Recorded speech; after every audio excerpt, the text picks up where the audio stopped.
The calm we search for is not earned through struggle or waiting for better days. It lives right here, closer than we imagine. Tonight, we will journey through ancient wisdom that brought peace to countless people before us. Before we begin, feel free to share what time it is and where you're listening from. The teachings ahead are tales of ordinary people who found extraordinary peace by learning to meet each moment with kindness instead of resistance. Each person discovered that freedom comes not from perfect circumstances, but from a changed perspective. There is no need to grasp every meaning or hold on to every word. Let these stories move through you like water through open hands. Whether you stay awake or drift into sleep, they will quietly do their work. Allow your body to settle now. Take a slow, deep breath. Let's begin our journey together. In Zen Buddhism, there is a teaching about two kinds of suffering. The first is the suffering we run away from. This kind follows us everywhere we go, like a shadow we cannot escape. The second is the suffering we turn toward and face directly. This kind becomes a doorway, a gateway to freedom and understanding. Most of us spend our lives running. We try to avoid pain, discomfort, difficult emotions. We distract ourselves, numb ourselves, keep ourselves constantly busy so we do not have to feel what we fear. But Zen teaches us something surprising. The very act of running creates more suffering than the thing we are running from. When we finally stop running and turn to face what frightens us, something remarkable happens. The monster we imagined is rarely as terrible as we feared. And in facing it, we discover a strength and capacity we did not know we possessed.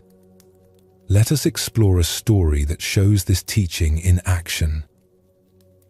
In the mountains of northern Japan, there lived a young man named Takeshi who had traveled far to find a monastery where he could study Zen.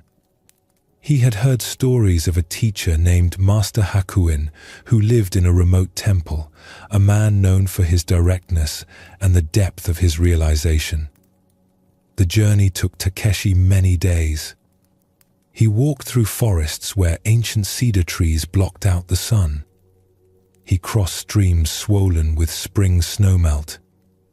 He climbed paths so steep that he had to use his hands to pull himself upward over rocks and roots.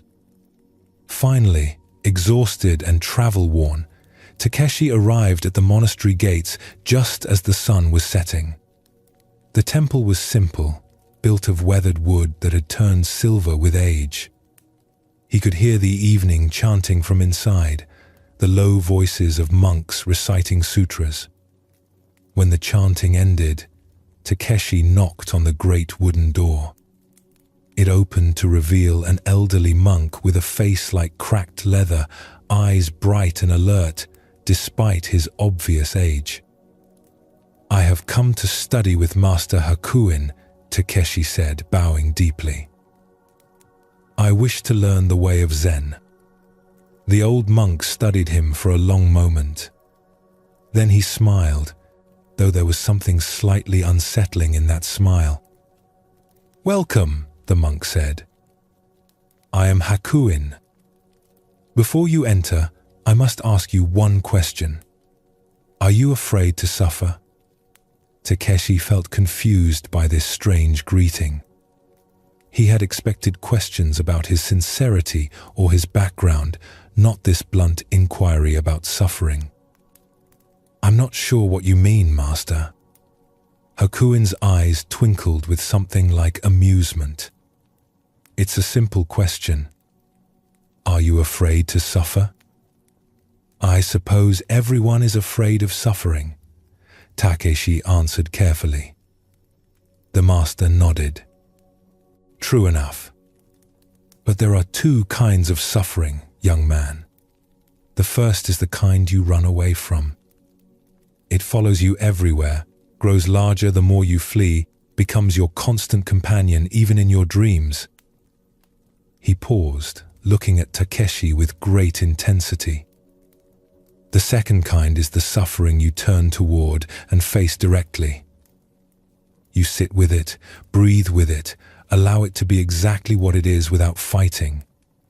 This suffering, this kind, becomes a teacher. It shows you the way through. It becomes the very gateway to freedom. Hakuin stepped aside, gesturing for Takeshi to enter. If you can learn to face what you fear, to sit with what is difficult, to stop running from the parts of yourself you don't like, then come in. You are welcome here. But if you want comfort and easy answers, you should look elsewhere. Takeshi stood in the doorway, feeling the weight of this choice. He thought about the comfortable life he had left behind, the family who wanted him to take over their merchant business. He thought about how much easier it would be to go back, to avoid this path that promised difficulty. But something in him knew that he had been running his whole life. Running from his father's expectations, from his own fears of inadequacy, from the deep questions that haunted his quiet moments. And all that running had brought him no peace. "I wish to enter," Takeshi said quietly. "I am ready to face what comes." Master Hakuin smiled then, a genuine warmth filling his weathered face. "Good. Then your true training begins now."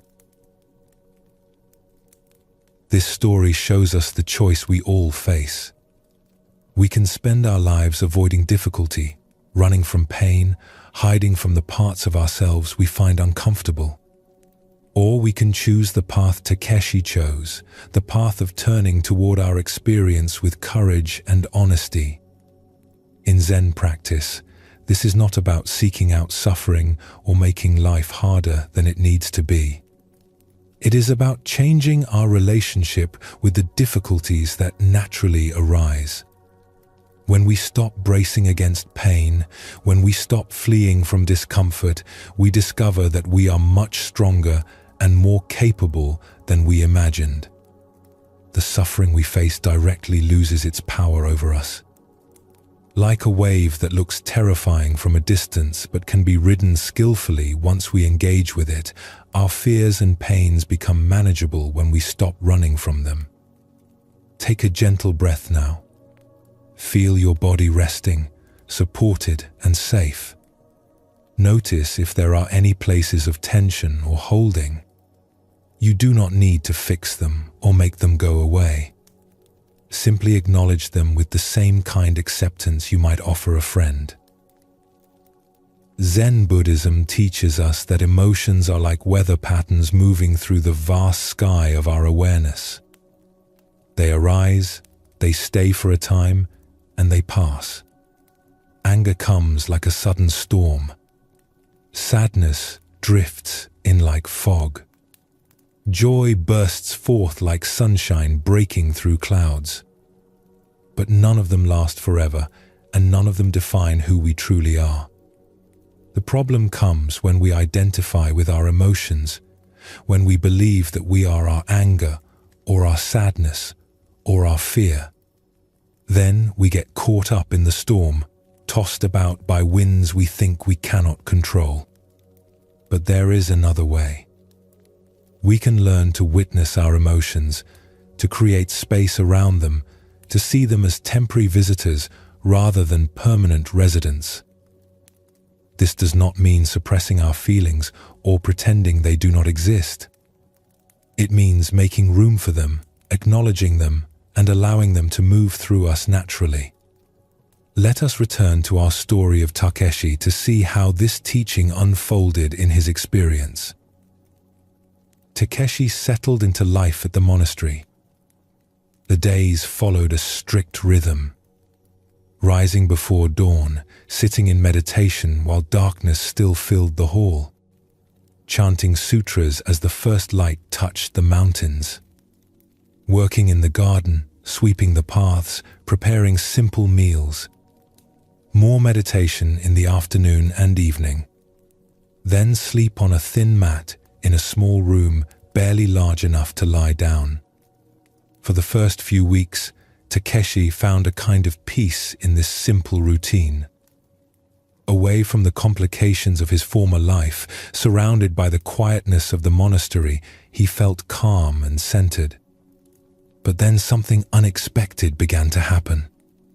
As he sat in meditation hour after hour, day after day, emotions began to surface that he had kept buried for years. Anger at his father for never accepting his choices. Grief over opportunities he felt he had missed. Fear about whether he was capable of true understanding. The anger was the most surprising. Takeshi had always thought of himself as a peaceful person, someone who got along with others, who avoided conflict. But there in the meditation hall, with nothing to distract him from his own mind, rage began to bubble up. Small irritations would set him off. The sound of another monk coughing. The way someone chewed their food during the silent meals. The creaking of the wooden floor when people shifted position. One morning, after a particularly difficult meditation session where he had felt nothing but burning anger at everything and everyone, Takeshi went to Master Hakuin. "Master, something is wrong with me.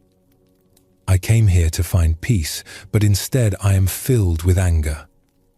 I thought meditation was supposed to calm the mind, but mine is more agitated than ever. What should I do?" Hakuin looked at him with those penetrating eyes and smiled. "Ah, good. Very good." "Good?" Takeshi was confused. "How can this be good? You asked what you should do. Here is what I want you to do. Go back to your room. Close the door and the windows. It is summer now, so it will be hot. Wrap yourself in your heaviest robes. Then sit there with your anger. Don't try to meditate. Don't try to calm yourself. Just sit with the anger until you know it completely." "But Master, that sounds terrible." "Yes," Hakuin agreed. "Probably it will be uncomfortable, but do it anyway. Sit with your anger until you can feel where it lives in your body, until you can hear the stories it tells, until you understand its energy completely. Sit with it until you know anger the way you know an old friend." Takeshi did as his teacher instructed. He went to his small room, closed the door and the paper windows, and wrapped himself in his thick winter robes despite the summer heat. Then he sat. At first, the anger felt overwhelming. It seemed to fill every part of him, burning like a fire in his chest and throat. He wanted to throw off the robes, storm out of the room, do anything but sit with this unbearable feeling. But he remembered Hakuin's words about the two kinds of suffering. This was the suffering he needed to face, not flee from. So he sat, and gradually something began to shift. He noticed that the anger was not one solid thing, but many layers. Beneath the surface irritation was deeper anger at his father. Beneath that was hurt at feeling unaccepted. Beneath that was fear that he was not good enough.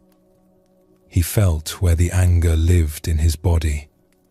It tightened his jaw and shoulders. It created a burning sensation in his chest. It made his breathing shallow and quick. He heard the stories the anger told. Stories about how he had been wronged, how others should be different, how life was unfair. And as he sat with it, not fighting it, not trying to make it go away, just being present with it, the anger began to change. The tight burning loosened. The stories quieted. What remained was simply energy, neither good nor bad, just life force moving through him. Hours passed. The heat in the room became intense. Sweat soaked through his robes. But Takeshi stayed, breathing with the anger, making space for it, allowing it to be exactly what it was. When he finally emerged from his room as the sun was setting, he felt exhausted but also strangely peaceful. The anger had not disappeared entirely, but it no longer controlled him.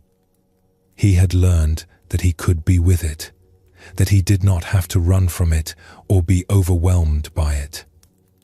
Master Hakuin saw him and nodded approvingly. "So, now you understand something." "I think so," Takeshi said. "The anger is still there, but it is different now. Smaller somehow, more manageable. You have learned to expand your capacity," Hakuin said. "When we run from our emotions, our world becomes very small. We spend all our energy trying to avoid what we fear. But when we learn to be present with our emotions, to make space for them, our world becomes vast. We discover we can hold much more than we thought possible." This teaching at the heart of Zen Buddhism shows us a path through difficulty. We all experience strong emotions. Anger, fear, sadness, anxiety. These are part of being human. The question is not how to eliminate them, but how to be with them skillfully. When Takeshi sat in that hot room with his anger, he was practicing what Zen calls making space. Instead of getting caught up in the emotion or pushing it away, he created a field of awareness large enough to hold it. He became the witness, the spacious awareness within which anger could arise and move and eventually settle. This is not easy practice. Our instinct is to run from pain or to fight against it. But both running and fighting keep us trapped in suffering. The third option, the Zen option, is to turn toward our experience with gentle attention, to face what arises without judgment, and to trust our capacity to be present with whatever comes. As you rest now, you might notice emotions or sensations in your own experience. Perhaps there is tension somewhere in your body. Perhaps there is a thought or feeling you have been avoiding. See if you can bring the same quality of gentle attention to it that Takeshi brought to his anger. Not trying to fix or change anything, just acknowledging what is present with kindness. This is the beginning of freedom. Not freedom from having difficult emotions, but freedom from being controlled by them. When we learn to witness our inner weather without being swept away by every storm, we discover a peace that is always available, always present beneath the changing conditions of our experience.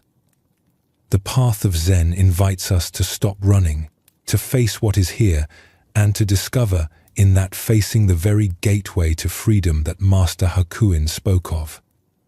This is not the end of difficulty, but it is the end of the suffering we create through our resistance to difficulty. Breathe gently.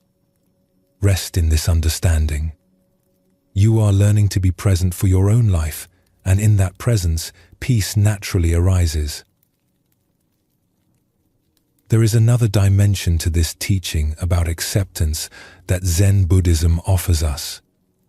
It is the understanding that our resistance to what is already here creates most of our suffering. The pain itself is often much smaller than the suffering we create by fighting against it. Imagine you have a headache. The headache itself is unpleasant, yes. But notice what happens when you add resistance to it. You think, I shouldn't have this headache. This ruins my whole day. Why is this happening to me? You tense against the pain, bracing your body, tightening your shoulders and jaw. You feel frustrated, angry, perhaps even frightened that something is seriously wrong. All of this resistance, all of these thoughts and tensions, these create suffering that is far greater than the headache itself. The headache is just sensation. The suffering is what we add to it through our rejection of what is. Zen teaches us a different way. When pain arises, physical or emotional, we can learn to meet it with acceptance. Not resignation, not giving up, but a clear acknowledgement that this is what is present right now. And in that acceptance, something remarkable happens. The suffering we create through resistance begins to dissolve, even if the pain remains. This does not mean we become passive or stop taking care of ourselves. If you have a headache, you can still take medicine, rest, drink water. But you do these things from a place of wise response rather than panicked resistance. The quality of your experience transforms completely. Takeshi continued his training at the monastery, and over time, he discovered that the teaching about facing suffering applied to all areas of life. When physical pain arose during long hours of sitting meditation, he learned to breathe with it rather than fighting against it. When difficult memories surfaced, he learned to acknowledge them with kindness rather than pushing them away. One winter, Master Hakuin became ill. For weeks, he lay in his room, weak and feverish. The other monks took turns caring for him, but Hakuin faced his illness with the same equanimity he brought to everything. Takeshi sat with his teacher one afternoon, offering him water and adjusting his blankets against the cold. "Master, aren't you suffering?" Takeshi asked, seeing how pale and weak Hakuin had become. The old man smiled faintly. "My body is experiencing pain and weakness. But suffering? That is something different. Suffering is what we add when we resist what is already here." "I don't understand. How can you be in pain without suffering?" Hakuin shifted slightly on his mat. "Watch carefully. Right now, there is discomfort in this body.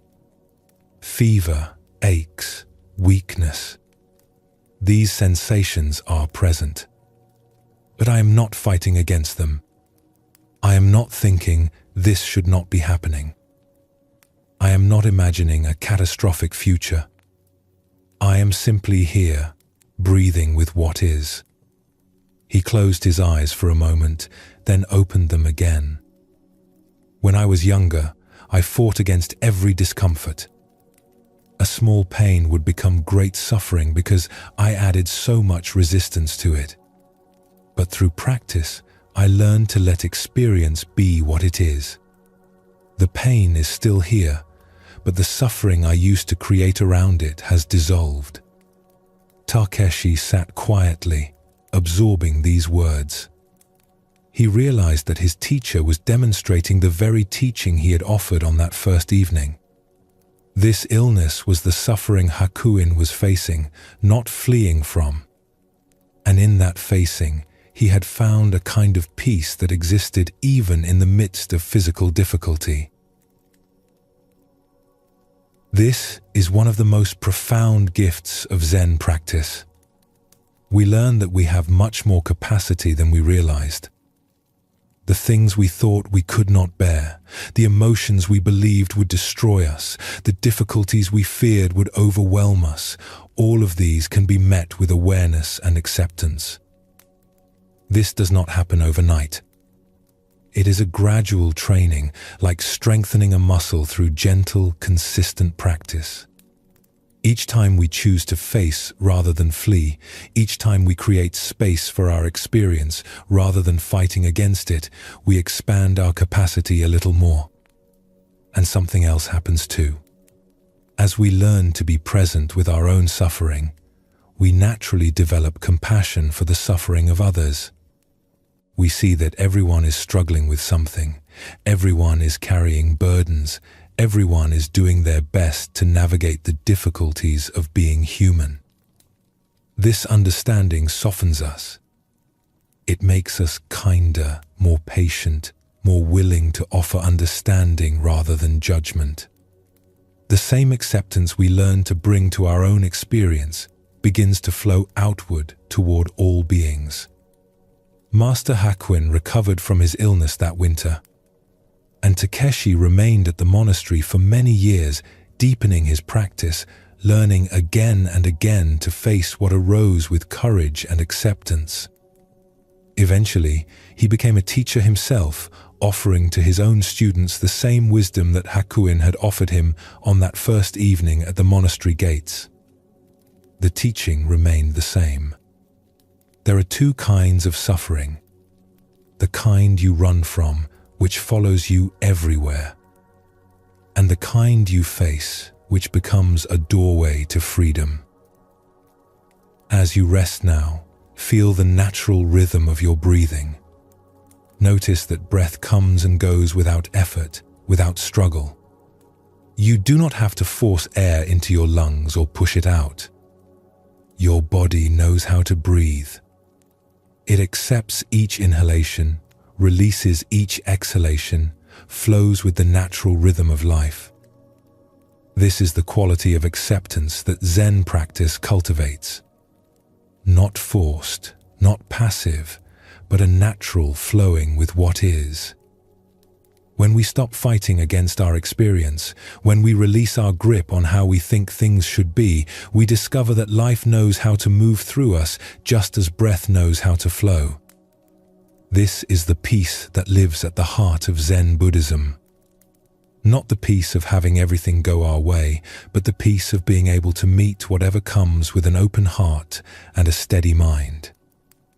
The peace of knowing that we can face what arises, that we have the capacity to be present for all of it, the joy and the sorrow, the ease and the difficulty. Let your body soften a little more. Let your breath continue its gentle rhythm. And know that with each moment of acceptance, with each choice to face rather than flee, you are walking the path that countless practitioners have walked before you, all discovering the same simple truth. Freedom is found not by changing what is, but by changing how we meet what is. And in that shift, everything transforms. In Zen Buddhism, there is a simple practice that transforms everything. It is called presence or mindful awareness. This practice is not complicated. It does not require special training or years of study. It simply means being fully where you are, giving your complete attention to this moment, this breath, this experience. Most of us live like travelers who never arrive. Our bodies are in one place, but our minds are somewhere else entirely. We eat breakfast while planning our day.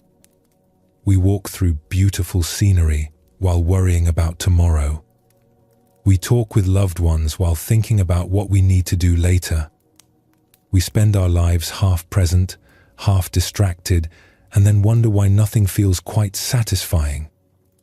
Zen teaches us that life only happens in the present moment. The past is gone, existing now only as memory. The future has not arrived, existing only as imagination. The only place we can actually live, the only time that is real, is right now. When we learn to be fully present, a miraculous thing happens. Ordinary experiences become extraordinary. Simple moments reveal unexpected richness.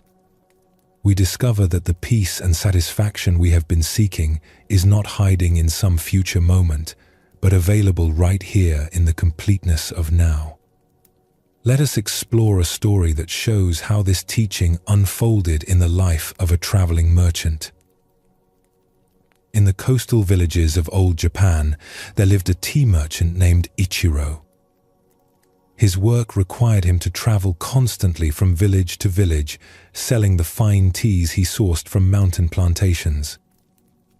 He carried his wares in carefully wrapped bundles on a wooden cart that he pulled along dusty roads and narrow mountain paths. Ichiro was successful in his trade. He knew tea well, could speak knowledgeably about different varieties and preparation methods. But, despite his success, he felt perpetually unsatisfied. His mind was always somewhere else, always focused on the next destination, the next sale, the next thing that needed doing. When he walked the mountain paths, he barely noticed the cedar forests around him. His mind was calculating prices, planning conversations with customers, worrying about whether the weather would hold. When he stopped at inns for the night, he ate his meals quickly, tasting nothing, already thinking about tomorrow's route. Even when he had a particularly good day of sales, the satisfaction lasted only moments before his mind moved on to the next concern. He would lie awake at night in unfamiliar rooms, unable to rest because his thoughts raced endlessly forward. One evening, Ichiro arrived in a small mountain village just as the sun was setting. He was exhausted from a long day of walking, his feet sore and his back aching from pulling the heavy cart. He needed lodging for the night, but the village had no inn. As he stood in the village square wondering what to do, he noticed a small tea house with warm light glowing from its windows. Inside, an elderly woman sat alone at a low wooden table. She was preparing tea with slow, deliberate movements. Each gesture seemed complete in itself. She warmed the pot, measured the leaves, poured the water, all with a quality of attention that Ichiro had never seen before. It was as if nothing else in the world existed except this simple ceremony. Ichiro knocked gently on the doorframe. The woman looked up and smiled, gesturing for him to enter. "Forgive the intrusion," Ichiro said. "I am a traveling merchant and need shelter for the night. Is there anywhere in this village I might stay?" The woman studied him for a moment. "You may stay here if you wish. I have an extra room. But first, will you join me for tea?" Ichiro agreed, though he was eager to settle in and prepare for tomorrow's travels. He sat down across from the woman, who introduced herself as Fumiko.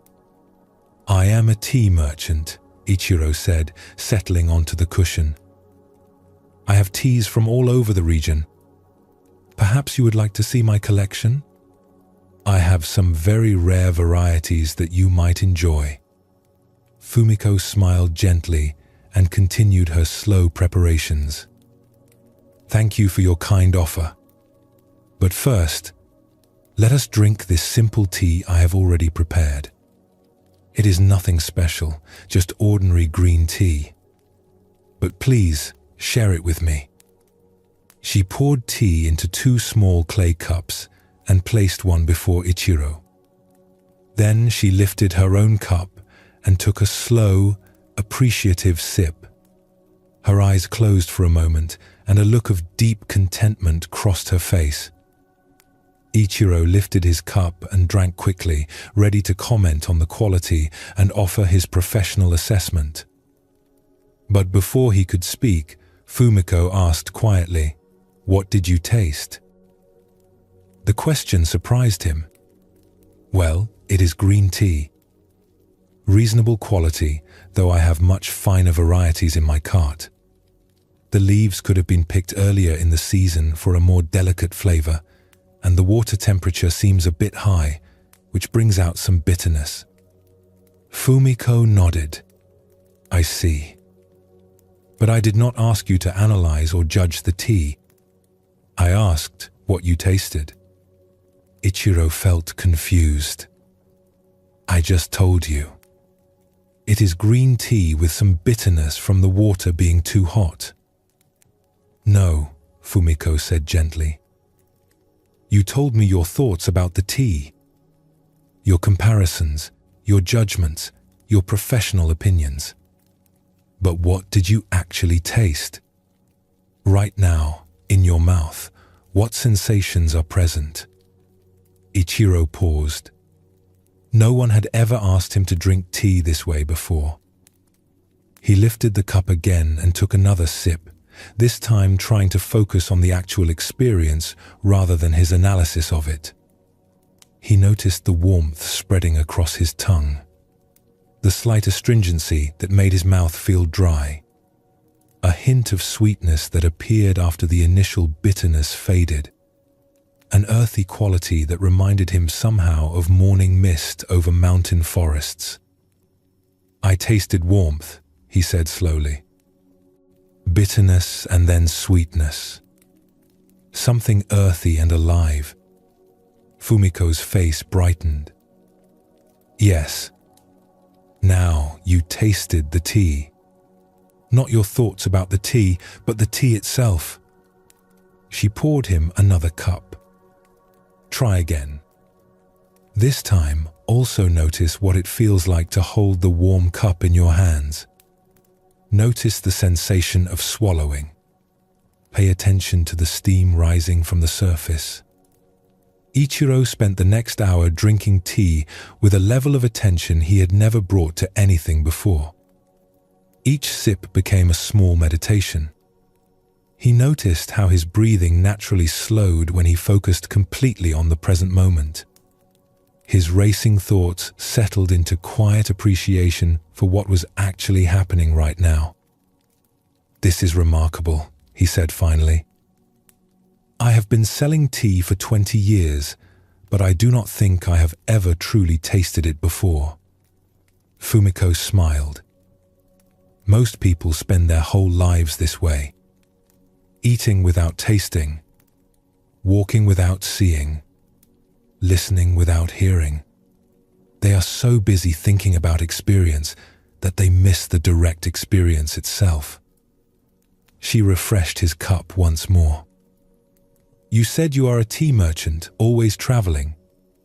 Tell me, where is your mind when you walk the mountain paths? Ichiro thought about this. Usually I am thinking about where I need to go next, which villages I should visit, how much tea I have left to sell, whether I am making good time. And where is your mind when you talk with customers? I suppose I am often thinking about what I will say next, how to make the sale, what other villages I need to visit that day. Fumiko nodded knowingly. So your body walks the paths, but your mind is elsewhere. Your body sits with customers, but your mind is already moving on to the next thing. You are never fully where you are. Her words struck Ichiro deeply. He realized she was describing exactly how he lived his life. Always half present, half distracted, never fully engaged with what was actually happening.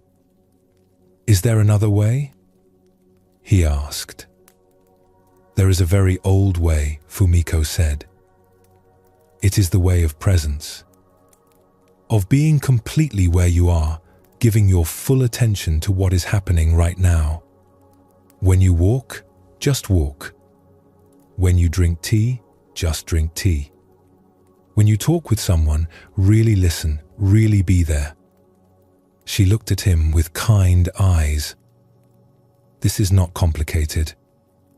But it is also not easy, because we have spent our whole lives training ourselves to be elsewhere. We have to relearn what we knew as children, how to be fully present for our own lives. Ichiro stayed with Fumiko for 3 days, and those days changed everything for him. She did not give him long lectures or complex teachings. She simply showed him how to bring complete attention to ordinary activities. When they prepared meals together, she showed him how to notice the textures and colors of vegetables as he cut them, how to listen to the sound of water boiling, how to smell rice as it cooked. When they walked to the village well for water, she pointed out things he would normally have missed. The way morning light caught dewdrops on spider webs, the sound of birds calling to each other, the feeling of earth beneath his feet. Everything became an opportunity to practice presence, and Ichiro began to understand what he had been missing all these years. On the morning he prepared to leave, Fumiko gave him a small bowl of tea as a parting gift. "Remember what you learned here," she said. "Presence is not something you practice only in quiet moments. It is a way of meeting every moment of your life. When you are walking, really walk. When you are selling tea, really be there with your customers. When you eat, truly taste. This is how peace is found, not by changing your circumstances, but by being fully present for whatever circumstances you are in." Ichiro continued his travels as a merchant, but everything had transformed. Not because his external life had changed, but because his relationship to his life had changed completely. When he walked the mountain paths now, he noticed the changing seasons. The way cherry blossoms gave way to summer green, then autumn colors, then winter's stark beauty. He felt his feet on the earth with each step. He heard the wind moving through trees. When he talked with customers, he really listened to them. He asked about their families, their lives, their preferences in tea. People began to seek him out not just for his quality products, but because he made them feel truly seen and heard. His success as a merchant actually grew, but that was not what mattered most to him anymore. What mattered was that he was finally living his life instead of rushing through it. He was tasting the tea instead of just selling it. Years later, people would ask Ichiro about the secret to his contentment. He would simply say, "I learned to be where I am." This teaching from Zen Buddhism offers us something precious. It shows us that we do not need to change our circumstances to find peace. We do not need to quit our jobs, move to a monastery, or wait for retirement to begin living fully. We simply need to learn to be present for the life we already have. When Ichiro drank tea with Fumiko, he discovered the difference between thinking about experience and having direct experience. Most of us spend our lives in our heads, analyzing, comparing, judging, planning. We miss the richness that is available when we drop into direct sensory awareness. This is not about stopping all thought. Thinking has its place and its purpose. But when thinking becomes our only mode of being, when we are always lost in mental commentary about life instead of experiencing life directly, we become strangers to our own existence. Presence brings us home to ourselves. It allows us to actually taste our food, to really see the people we are talking with, to genuinely feel the sensations in our body. It makes ordinary moments extraordinary because we are finally fully there for them. Take a moment now to practice this presence. Notice the sensation of your body resting. Feel the temperature of the air on your skin. Listen to any sounds around you without labeling or judging them, just hearing them as pure sensation. Notice your breath moving in and out without trying to control it. This is presence. This simple, direct awareness of what is actually happening right now. And in this awareness, a natural peace arises. There is another dimension to presence that Zen Buddhism teaches us. It is the practice of the mindful pause, the art of creating space before we react. This small practice has the power to transform our relationships, our work, and our inner peace. Most of us move through life in a reactive mode. Something happens and we immediately respond, often automatically, without any space between the trigger and our reaction. Someone says something that irritates us, and we snap back. We feel an impulse and we act on it. We have a thought and we believe it. But Zen teaches us that we have a choice. Between what happens and how we respond, there is a space. And in that space lies our freedom. Let us explore another story that shows how this teaching can transform even the most challenging situations.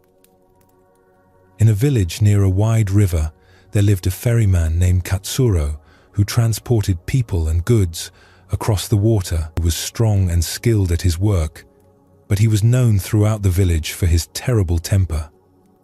Katsuro would become angry at the smallest things. If passengers were late, he would yell at them. If someone asked a question he thought was foolish, he would respond with harsh words. If the river was difficult, he would curse and complain. His angry outbursts had become so common that people dreaded using his ferry, but there was no other way to cross the river. One day, an old monk needed to cross the river. He had heard about Katsuro's temper, and as he approached the ferry, he could see the ferryman shouting at a group of passengers who had brought too much cargo. "I told you there are limits to what this ferry can carry," Katsuro said. "Are you trying to sink us all? Take half of this back to shore." The passengers scrambled to remove some of their bundles, their faces red with embarrassment. When the monk's turn came to board, he stepped onto the ferry quietly and sat down without saying a word. As they crossed the river, a sudden gust of wind caught the ferry, pushing it slightly off course. Katsuro struggled with the long pole he used to guide the ferry, his face darkening with frustration. "Cursed wind," he grumbled. "Always at the worst possible time." The monk watched all of this with calm attention. When they reached the other side and the passengers had departed, he remained sitting in the ferry. "Aren't you getting off?" Katsuro asked impatiently. "I will," the monk said. "But first, I wonder if you would do something for me." Katsuro sighed. "What is it?" "I wonder if you would be willing to try a small experiment for just 7 days. I think it might help you." "Help me?" "I do not need help. I just need passengers who are not foolish and weather that cooperates." The monk smiled gently. "Perhaps. But would you be willing to try this practice anyway? It is very simple." Something in the monk's peaceful presence made Katsuro curious, despite himself. "What is this practice?" "For 7 days, whenever you feel the urge to speak in anger, I want you to take 3 slow breaths first. Count them silently. Breathe in, breathe out, 1. Breathe in, breathe out, 2. Breathe in, breathe out, 3. Only then, if you still want to speak, go ahead." Katsuro laughed. "That is all? Seems like a waste of time." "Perhaps it is," the monk agreed. "But what harm could it do to try for just 7 days? Think of it as an experiment." Katsuro shrugged. "Fine. 7 days. Then you will leave me alone?" "Then I will leave you alone," the monk promised. The next morning started like any other. A passenger arrived late, causing Katsuro to wait. He felt anger rising hot in his chest, opened his mouth to yell, then remembered the monk's instruction. He took a breath. 1. Another breath. 2.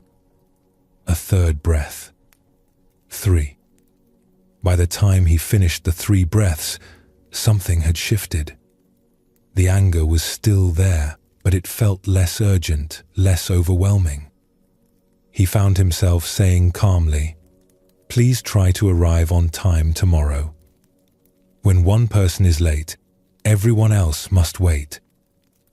The passenger apologized sincerely, and they crossed the river without incident. This pattern repeated throughout the day. Each time Katsuro felt anger rising, he took his 3 breaths. Sometimes the pause changed what he said completely.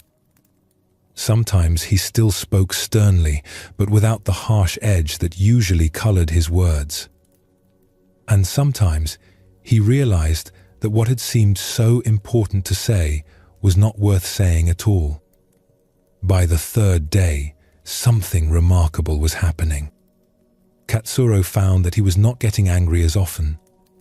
The 3-breath pause had become automatic, and in that brief space, he could see situations more clearly. He noticed that his anger often came from his own tiredness or frustration, not from what passengers were actually doing. By the 7th day, Katsuro's transformation was visible to everyone in the village. He still worked with the same intensity, but the constant angry outbursts had ceased. Passengers began to relax on his ferry. Some even started conversations with him, and he found himself enjoying their company. When the monk returned to cross back to the other side of the river, Katsuro greeted him with genuine warmth. "Your 7 days are complete," the monk said. "How did your experiment go?" Katsuro smiled, something he rarely did. "I do not understand how something so simple could change so much. Taking 3 breaths, it seems like nothing. But somehow it has changed everything." The monk nodded. The pause creates space. In that space, you can choose your response instead of being controlled by automatic reactions. You discovered that you are not your anger. You are the awareness that can witness anger, breathe with it, and then choose how to act. "I thought the pause was about controlling my temper," Katsuro said. "But it is more than that. In those 3 breaths, I see things more clearly. I notice what is actually happening instead of just reacting to my thoughts about what is happening." "Yes," the monk said. "This is the practice of presence. When we pause, we wake up to this moment instead of being lost in our automatic patterns. And in that waking up, we find freedom." The practice of the mindful pause that Katsuro learned is available to all of us. We do not need to take 3 breaths specifically, though that is a good practice. The key is creating any space at all between what happens and how we respond. In Zen Buddhism, this space is considered sacred. It is the gap where awareness lives, where choice becomes possible, where we can act from wisdom instead of from habit. Think about your own life. How often do you react automatically? How often do words leave your mouth before you have truly considered them? How often do you act on impulse and then regret it later? The mindful pause offers a different way. When something triggers you, when you feel anger or fear or any strong emotion rising, you can pause. Take a breath. Feel your feet on the ground. Notice what is actually happening in this moment, not what you think is happening, not what you fear might happen, but what is actually here right now. In that pause, you create space for wisdom to emerge. You give yourself the chance to respond skillfully instead of reacting blindly. This does not mean you never feel angry or never speak firmly. It means you choose these responses consciously instead of being controlled by them. Katsuro discovered that most of his anger came from his own internal state, not from external circumstances. When he was tired or frustrated, everything seemed like a problem. When he paused and brought awareness to his experience, he could see more clearly what was actually needed in each situation. This is one of the great gifts of presence. It shows us the difference between our interpretations of reality and reality itself. So much of our suffering comes from the stories we tell ourselves about what is happening, stories that often have little to do with what is actually occurring. Let your awareness settle into this moment now. Notice if there is any tension in your body. You do not need to fix it or change it. Just notice it with gentle attention. This is the practice of presence, of being with what is without immediately trying to change it. In this practice, we discover a natural peace. Not because everything is perfect, but because we are no longer at war with our experience. We are simply here, breathing, aware, present for this moment exactly as it is. And in this presence, we find the freedom that Zen Buddhism has always pointed toward. The freedom to choose our responses. The freedom to see clearly. The freedom to live our lives with awareness instead of sleepwalking through them lost in thought and automatic reaction. Rest in this understanding. Feel the natural ease that comes when you stop trying so hard and simply allow yourself to be present. This is the heart of Zen practice, and it is always available, always here, waiting in each pause, each breath, each moment of simple awareness. In Zen Buddhism, there is a profound teaching about compassion that surprises many people. It is this: before we can truly offer compassion to others, we must first learn to offer it to ourselves. This is not selfishness. It is wisdom. We cannot give what we do not have. Many of us have been taught that caring for ourselves is somehow wrong or indulgent. We believe we should be strong, perfect, always capable. When we struggle or make mistakes, we respond with harsh self-judgment rather than kindness.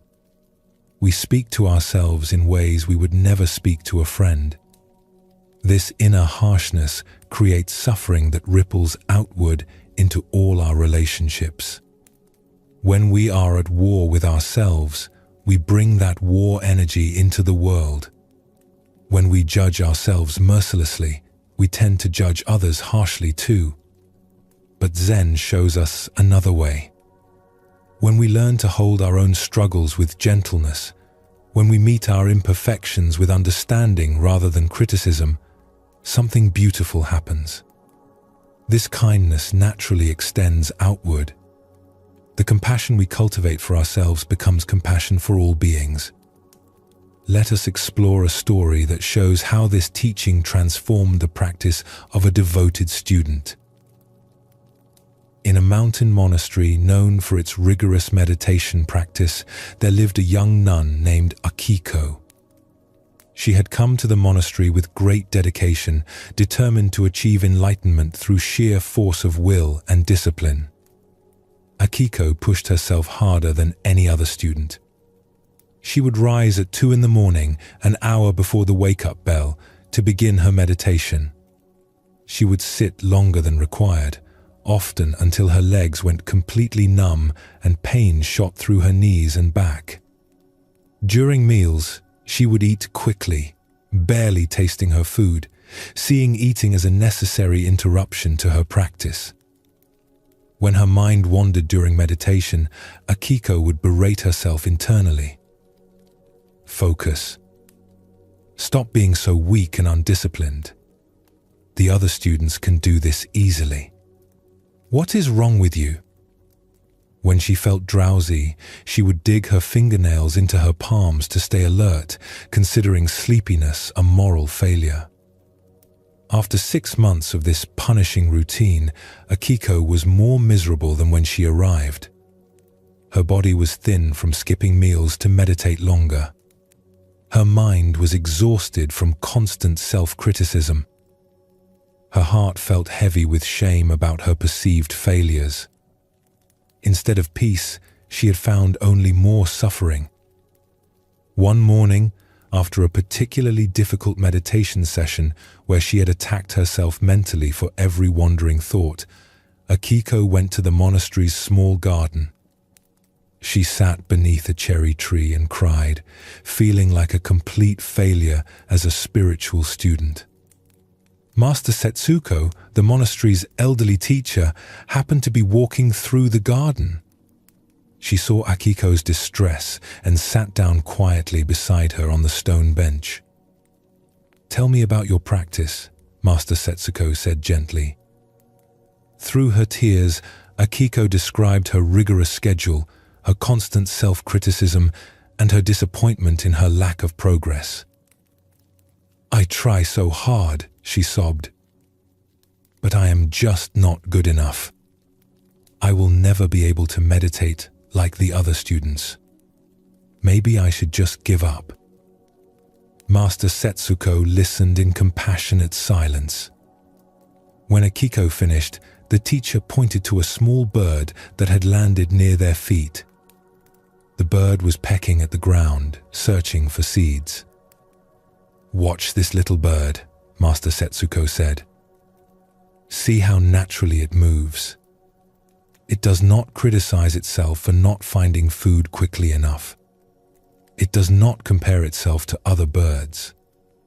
It simply does what birds do, moment by moment, with complete acceptance of its own nature." Akiko watched the bird for several minutes. There was something peaceful in its simple presence, its natural way of being.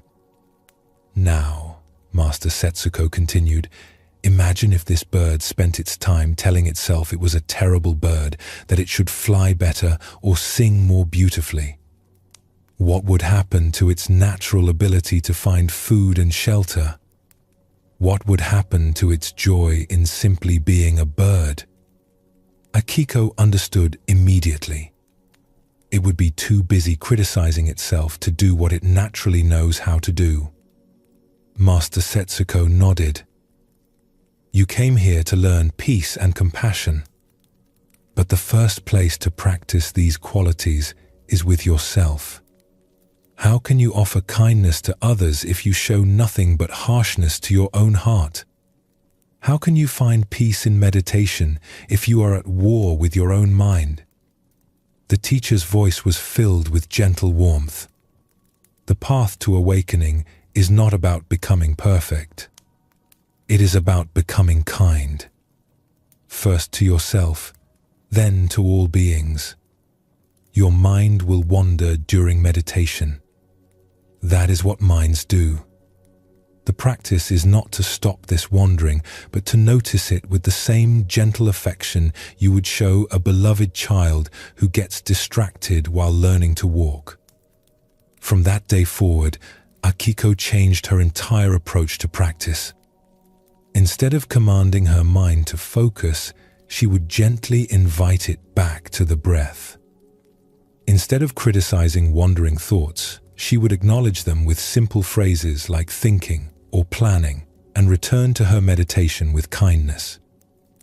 When her body felt tired, instead of pushing through with harsh determination, she would adjust her posture or take a brief rest, treating her physical needs with respect. When emotions arose during sitting, instead of judging them as obstacles, she would breathe with them compassionately, as she might comfort a friend in distress. The transformation was remarkable. Within weeks, Akiko's meditation became naturally deeper and more peaceful. Her mind, no longer under constant attack, began to settle into the stillness she had been seeking. More importantly, the harsh inner critic that had tormented her for so long gradually softened into a voice of gentle encouragement and support. Years later, Akiko became known for her compassionate teaching style and her ability to help struggling students find their way to genuine peace. When asked about her approach, she would say, I learned that the kindness we show ourselves becomes the foundation for all the kindness we offer the world.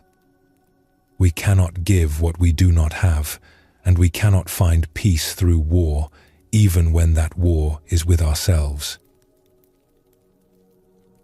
This story reveals one of the most essential teachings in Zen Buddhism about compassion. Before we can truly help others or find lasting peace, we must learn to treat ourselves with the same gentleness and understanding we would offer to someone we deeply love. Most of us carry an inner critic that is harsher than we would ever be to a friend. We say things to ourselves that would horrify us if we said them to another person. You're so stupid. You always mess things up.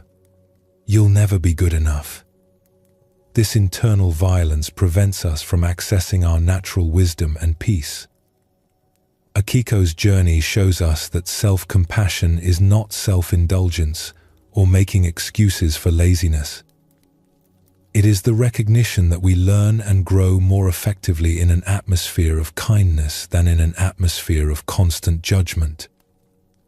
When we stop waging war against our own imperfections, our minds naturally settle into the peace that was always there beneath the conflict. This teaching transforms everything about how we approach spiritual practice and personal growth.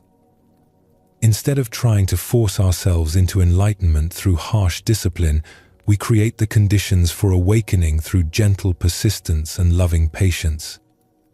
Take a gentle breath now and notice how your body responds to the idea of treating yourself with complete kindness. Feel how even the possibility of ending the inner war creates a sense of softening and relief. This is not weakness or lowering standards. This is the recognition that love is a more powerful force for transformation than fear. There is another dimension to compassion in Zen Buddhism that deepens our understanding even further. It is the practice of seeing the suffering that lies beneath all harmful behavior. When someone acts in ways that cause pain, there is always suffering at the root of their actions. This does not mean we condone harmful behavior or put ourselves in danger. It means we understand that hurt people hurt people. When we can see through someone's actions to the pain that drives them, we open the door to genuine healing for everyone involved. Let us explore another story that shows how this understanding can transform even the most difficult situations. In a farming village, there lived a baker named Hiroshi who was known for his kind heart and generous spirit. Every morning before dawn, he would light his ovens and begin preparing fresh bread. The warm smell of baking would drift through the village streets, waking people gently. Hiroshi had a simple practice. He would always bake extra loaves each day and leave them on a wooden shelf outside his shop with a small sign that read, "For those who need them." Travelers, struggling families, and anyone who was hungry could take what they needed without having to ask or explain. One harsh winter, when food was scarce and many villagers were struggling, a group of desperate men began stealing from shops and homes. They would come in the night, taking whatever they could find. The village lived in fear, and many people began locking their doors and hiding their valuables. Hiroshi's shop was robbed 3 times in 2 weeks. Each time, the thieves took not just the free bread from the shelf, but also coins from his cash box and flour from his stores. The 3rd time, they also broke several of his baking tools and overturned his workspace. The other villagers were outraged on Hiroshi's behalf. "You must stop leaving bread outside," they told him. "You are just encouraging them. Put bars on your windows. Get a guard dog. Show these criminals that you will not be an easy target." But Hiroshi continued his practice. Each morning he would clean up any damage, repair what he could, and bake his bread as usual. He still left the extra loaves on the shelf outside, though now they disappeared even more quickly. One particularly cold night, Hiroshi was working late, preparing dough for the next day's baking. He heard a sound at his door and saw shadows moving outside. Instead of hiding or calling for help, he did something that surprised even himself. He opened the door. 3 men stood there, their faces gaunt with hunger and their clothes torn from living rough in the winter forest. They had clearly come to steal again, but they froze when they saw Hiroshi looking at them directly. "You must be very hungry," Hiroshi said softly, "to be out on such a cold night." The men did not know how to respond. They had expected to find the shop empty, to take what they needed and disappear back into the darkness. They had not expected kindness. "I have fresh soup cooking," Hiroshi continued, "and there is warm bread just out of the oven. Would you like to come in and eat?" The oldest of the 3 men, who seemed to be their leader, looked suspicious. "Why would you help us? Do you not know who we are? We are the ones who have been taking from you." Hiroshi nodded calmly. "I know. And I can see that you take only what you need to survive. A man does not steal bread because he is evil. He steals bread because he is hungry." He stepped aside and gestured for them to enter. "The winter is hard for everyone, but it does not have to make us into enemies." Slowly, cautiously, the 3 men entered the warm bakery. Hiroshi served them bowl after bowl of hot soup and all the fresh bread they could eat. As they warmed up and filled their empty stomachs, they began to talk.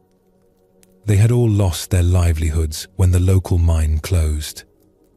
With no work available and their savings gone, they had been forced to live in the forest.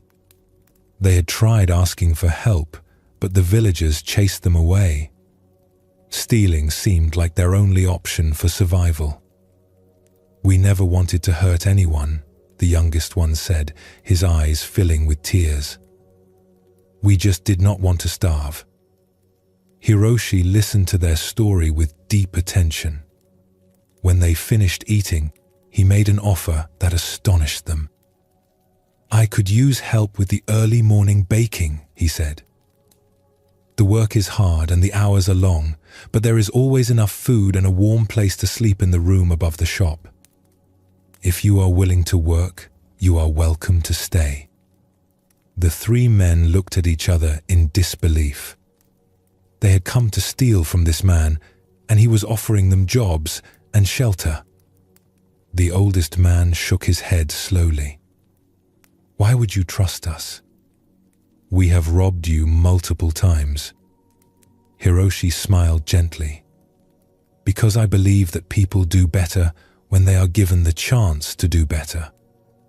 You stole because you were desperate. But desperation is not who you are. It is just a situation you were in." The men stayed. They worked harder than any employees Hiroshi had ever had, grateful beyond words for the chance to earn an honest living. Within a few months, the bakery was more prosperous than ever. The village was safer, and the former thieves had become respected members of the community. Years later, when people asked Hiroshi why he had chosen kindness over punishment, he would say, "Fear creates more fear. Anger creates more anger. But compassion has the power to transform even the most difficult situations. When we respond to suffering with understanding instead of judgment, we give everyone involved the chance to become better than they were before." This story reveals something profound about the nature of compassion in Zen Buddhism. True compassion is not just feeling sorry for others or being nice when it is easy. It is the wisdom to see that underneath every harmful action is some form of suffering, and the courage to respond to that suffering with understanding rather than punishment. Hiroshi understood something that the other villagers missed. The thieves were not evil people who enjoyed causing harm. They were human beings caught in desperate circumstances, acting out of pain and need rather than malice. When he responded to their actions with compassion instead of anger, he created the conditions for genuine transformation. This teaching shows us that compassion is not weakness or allowing ourselves to be taken advantage of.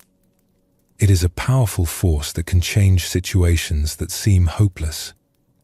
When we meet aggression with more aggression, we only create more conflict. But when we can see through someone's harmful behavior to the pain that drives it, we open the door to healing for everyone involved. This does not mean we accept harmful behavior or put ourselves in danger. Hiroshi still protected himself by meeting the men directly rather than leaving himself vulnerable. But he combined wise boundaries with genuine understanding of their suffering. The deep peace that Zen Buddhism offers comes partly from this understanding. When we learn to respond to difficulty with compassion, we stop adding our own anger and fear to the world's suffering. Instead, we become agents of healing and transformation. Think about the difficult people in your own life. What suffering might lie beneath their challenging behavior? What pain might drive their actions? This does not excuse harm, but it helps us understand it. And in that understanding, we often find a path toward resolution that anger alone could never reveal. Let your body soften a little more as you rest with this teaching. Feel how compassion, both for yourself and others, creates a spaciousness in the heart. This is not about becoming a doormat or accepting mistreatment. It is about understanding that suffering is at the root of most harmful behavior, and that responding to suffering with understanding is more effective than responding with judgment. The compassion that begins with ourselves naturally extends outward to embrace all beings. When we stop judging our own struggles, we become more patient with the struggles of others. When we learn to forgive our own mistakes, we develop the capacity to forgive those who have hurt us. When we discover that our own suffering deserves understanding rather than punishment, we begin to see that the same is true for everyone. This is the gift that Zen Buddhism offers. Not just techniques for personal improvement, but a completely different way of relating to ourselves and our experience. A way that leads inevitably to the deep rest that comes when the heart finally feels safe to be at peace. As you rest here now, bring your awareness to your heart center. Imagine breathing in and out through your heart. With each inhalation, draw in compassion for yourself. With each exhalation, send compassion out to all beings who are suffering in this moment. You do not need to force anything or make anything happen. Simply rest with the intention of kindness. Let this intention be like a gentle light that softens everything it touches. Notice how your body feels when you hold yourself and others with compassion. There is often a softening in the chest, a release of tension in the shoulders, a quieting of the worried mind. This is the physical expression of compassion, the body's natural response to being held with care rather than judgment. The path of Zen Buddhism is often called the path of the awakened heart.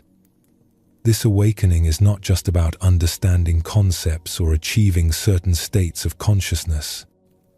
It is about the heart's gradual opening to embrace all of life with compassion and wisdom. Akiko awakened when she learned to treat herself with kindness.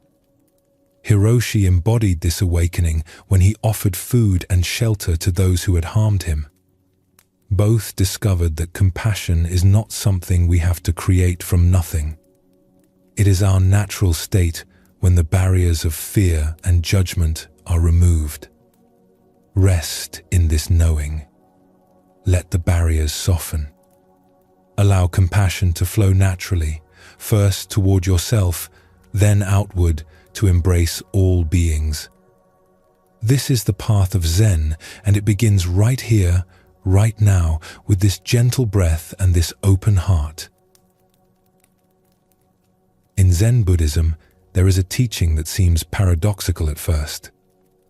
It tells us that we can love deeply without clinging, care passionately without grasping, value things without needing to possess them forever. This teaching is about the difference between attachment and appreciation, between holding tightly and holding lightly. Most of us confuse love with ownership. We think that if we truly care about something, we must hold on to it with all our strength. We believe that letting go means we did not care enough. But Zen shows us that the opposite is true. Our tight grip often destroys what we are trying to preserve. Think of holding sand in your hand. When you grasp it tightly, it slips through your fingers. When you hold your hand open and relaxed, the sand stays. This is how it is with everything we love. The tighter we cling, the more we suffer. The more we can appreciate without grasping, the more freedom and peace we find. This teaching does not ask us to stop caring about things or people. It invites us to care in a way that allows for change, for loss, for the natural flow of life. When we can hold our loves and values lightly, we discover a deeper kind of devotion, one that is not poisoned by fear of loss. Let us explore a story that shows how this teaching unfolded in the life of a dedicated scholar. In a remote mountain monastery, there lived a master named Kenzo who was renowned throughout the region for his vast collection of ancient texts. For over 40 years, he had carefully gathered the rarest Buddhist scriptures, philosophical treatises, and poetry from across the land. Scholars would travel for weeks just to study in his library, which contained treasures that existed nowhere else in the world. The library itself was a work of beauty. Wooden shelves, carved by master craftsmen, reached from floor to ceiling. Each scroll was wrapped in silk and stored with care. The room smelled of cedar and aged paper. Morning light filtered through paper windows, casting a golden glow over centuries of accumulated wisdom. Kenzo would spend his early hours each day in this sacred space, reading by candlelight before the other monks awakened. The texts were not just objects to him. They represented a lifetime of dedication, years of careful searching, and his deepest connection to the wisdom he valued above all else. One autumn night, while the community slept, a terrible fire swept through the monastery. The flames, fed by strong mountain winds, moved with frightening speed. The monks managed to escape safely, but there was no time to save anything else. They stood in the courtyard watching helplessly as their home was consumed. The library burned with particular intensity. All those ancient texts, irreplaceable manuscripts, and precious scrolls turned to ash in minutes. 40 years of careful collecting vanished in a single night. As dawn broke over the smoldering ruins, the monks gathered around their teacher, expecting to find him devastated by this immense loss. They knew how much the library meant to Kenzo, how he had devoted his life to gathering and preserving those teachings. Instead, they found Kenzo sitting calmly on a stone, watching smoke rise from where his beloved library had stood. His face showed no trace of anger, grief, or regret. He looked peaceful, almost serene. One young monk, unable to contain his confusion, approached with tears in his eyes. "Master," the student said, his voice breaking, "how can you be so peaceful? All those precious teachings, all those years of work, everything is gone. Does this loss not break your heart? Kenzo looked at his student with eyes full of gentle compassion. My dear friend, he said softly, those books contained wonderful words about truth, but they were not truth itself. The real teaching was never written on paper or stored on shelves. It lives here. He touched his chest. And here. He gestured to his student's heart. Fire cannot burn what is truly precious. The young monk persisted. But Master, think of all the wisdom that is lost forever. Future generations will never be able to read those texts. Kenzo smiled peacefully. The fire has given us a great teaching. It has shown us the difference between the finger pointing at the moon and the moon itself. We spent so much time polishing and protecting the finger that we sometimes forgot to look at what it was pointing toward. He stood slowly and placed a gentle hand on the young monk's shoulder. Yesterday I was the keeper of books. Today I am simply a teacher. Yesterday I worried about preserving old wisdom. Today I am free to embody it directly. The fire has not taken anything away. It has revealed what was always here.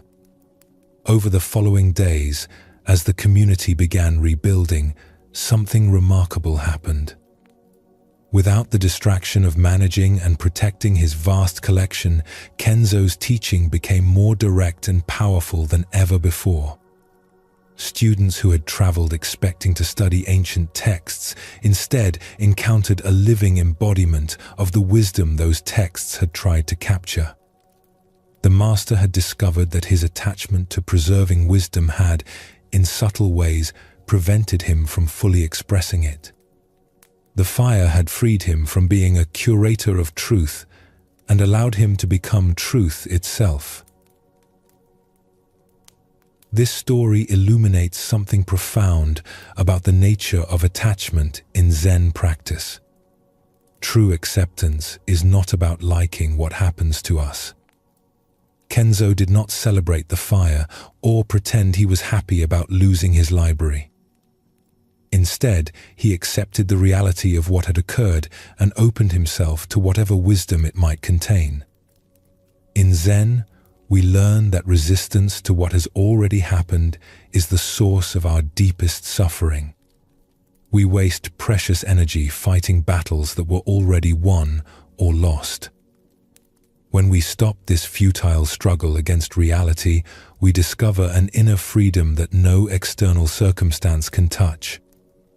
The fire in this story represents all the unexpected losses and changes that life brings us. Sometimes life burns away our cherished plans, our familiar identities, or our treasured possessions. Our first instinct is to see these events as tragedies, as enemies of our happiness. But Zen teaches us to look deeper. What if every loss is also a liberation? What if what burns away was only binding us? Kenzo discovered that his attachment to preserving wisdom had become an obstacle to embodying it. The fire freed him from being a keeper of truth and allowed him to become truth itself. This teaching extends to every area of our lives. When we lose something we thought defined us, we might discover capacities we never knew we had. When a familiar path ends, we might find ourselves on a journey that serves us better. When what we were clinging to slips through our fingers, we might discover that our hands are now free to receive something new. The practice of non-attachment begins with a simple recognition. What has already happened has already happened. Our resistance cannot change the past, but our acceptance can transform our future. When we stop fighting what is, we become available to what might be. Take a gentle breath now. Feel how your body naturally relaxes when you stop bracing against what cannot be changed. This is the physical sensation of letting go. Not collapse, but a wise yielding that conserves your energy for what truly matters. There is another dimension to this teaching about letting go that Zen Buddhism offers us. It is the understanding that our need to control outcomes often prevents us from discovering the natural perfection that wants to emerge. When we can work with what appears instead of forcing predetermined results, we often create something far more beautiful than we could have planned. Let us explore another story that shows how this teaching transformed the work of a master craftsman. Master Aishin was known throughout the region as the most skilled calligrapher in generations. People would travel for days to commission a piece of his work, and his scrolls were treasured by collectors and temples alike. His brushstrokes seemed to flow directly from some deep source, creating characters of extraordinary beauty and power. Aishin took great pride in his art. He would spend hours preparing his ink to the perfect consistency, selecting brushes with ideal flexibility, and waiting for precisely the right mental state before beginning any important piece. His studio was arranged with meticulous care, every tool in its proper place. One spring morning, a wealthy merchant commissioned Aishin to create a scroll for his daughter's wedding. It was to be the most important piece Aishin had ever attempted. The merchant requested specific characters, meaning eternal happiness in Aishin's most elaborate style, and offered substantial payment. Aishin prepared for days. He fasted to purify his mind, meditated to calm his spirit, and practiced the characters hundreds of times on ordinary paper. When he finally felt ready, he laid out his finest silk scroll, prepared his most precious ink, and selected his most beloved brush. As he began the first character, everything felt perfect. His hand moved with fluid grace, the ink flowed like liquid silk, and the character emerged with stunning beauty. Aishin's heart swelled with satisfaction. This would be his masterpiece, the piece that would establish his reputation for generations. But as he moved to the second character, disaster struck. A sudden gust of wind through the open window knocked over his water bowl. The water splashed across the scroll, creating a large, dark stain right through the center of his perfect first character. Aishin stared at the ruined scroll in horror. Weeks of preparation destroyed in an instant. The silk was expensive and rare. The commission was crucial. And worst of all, the perfect character he had created was completely destroyed. His first impulse was to rage at the wind, at his carelessness in leaving the window open, at the cruel timing of the accident. He could try to clean the scroll, but the damage was permanent. He could start over, but he had no more silk of this quality, and the merchant expected the piece within days. As Aishin sat staring at the damaged scroll, feeling his dreams of the perfect masterpiece crumble, something shifted in his perspective. He looked more closely at the water stain. It had created an organic, flowing shape that seemed to move across the silk like a cloud or a mountain silhouette. The stain had its own beauty, natural and unplanned. Instead of throwing the scroll away, Aishin picked up his brush again. He began to work with the accident rather than against it. He incorporated the water stain into his design, using it as the foundation for an entirely different kind of composition. Where he had planned formal perfection, he now created something wild and spontaneous. The characters he painted around and through the stain had a freedom and energy unlike anything he had ever produced. Instead of trying to control every brushstroke, he let his hand respond to what was already on the silk. The accident became a partner in creation rather than an enemy of it. When Aishin finished, he had created something far more beautiful than his original plan. The piece had life and movement that his careful, controlled work had never achieved. The water stain, which had seemed like complete disaster, had freed him from his perfectionism and allowed his true artistic spirit to emerge. The merchant was amazed when he saw the finished work. "Master Aishin," he said, "I have seen many examples of your art, but this is beyond anything you have created before. How did you achieve such spontaneous beauty?" Aishin smiled, remembering his initial horror at the accident. "I stopped trying to force perfection and started allowing perfection to create itself. The stain taught me that my greatest obstacle was not imperfection, but my fear of it. When I let go of needing to control every detail, my art became truly alive." From that day forward, Aishin's work changed completely. He still practiced diligently and prepared carefully, but he no longer tried to force predetermined outcomes. He learned to dance with accidents, to welcome the unexpected, and to see imperfection as a doorway to deeper creativity.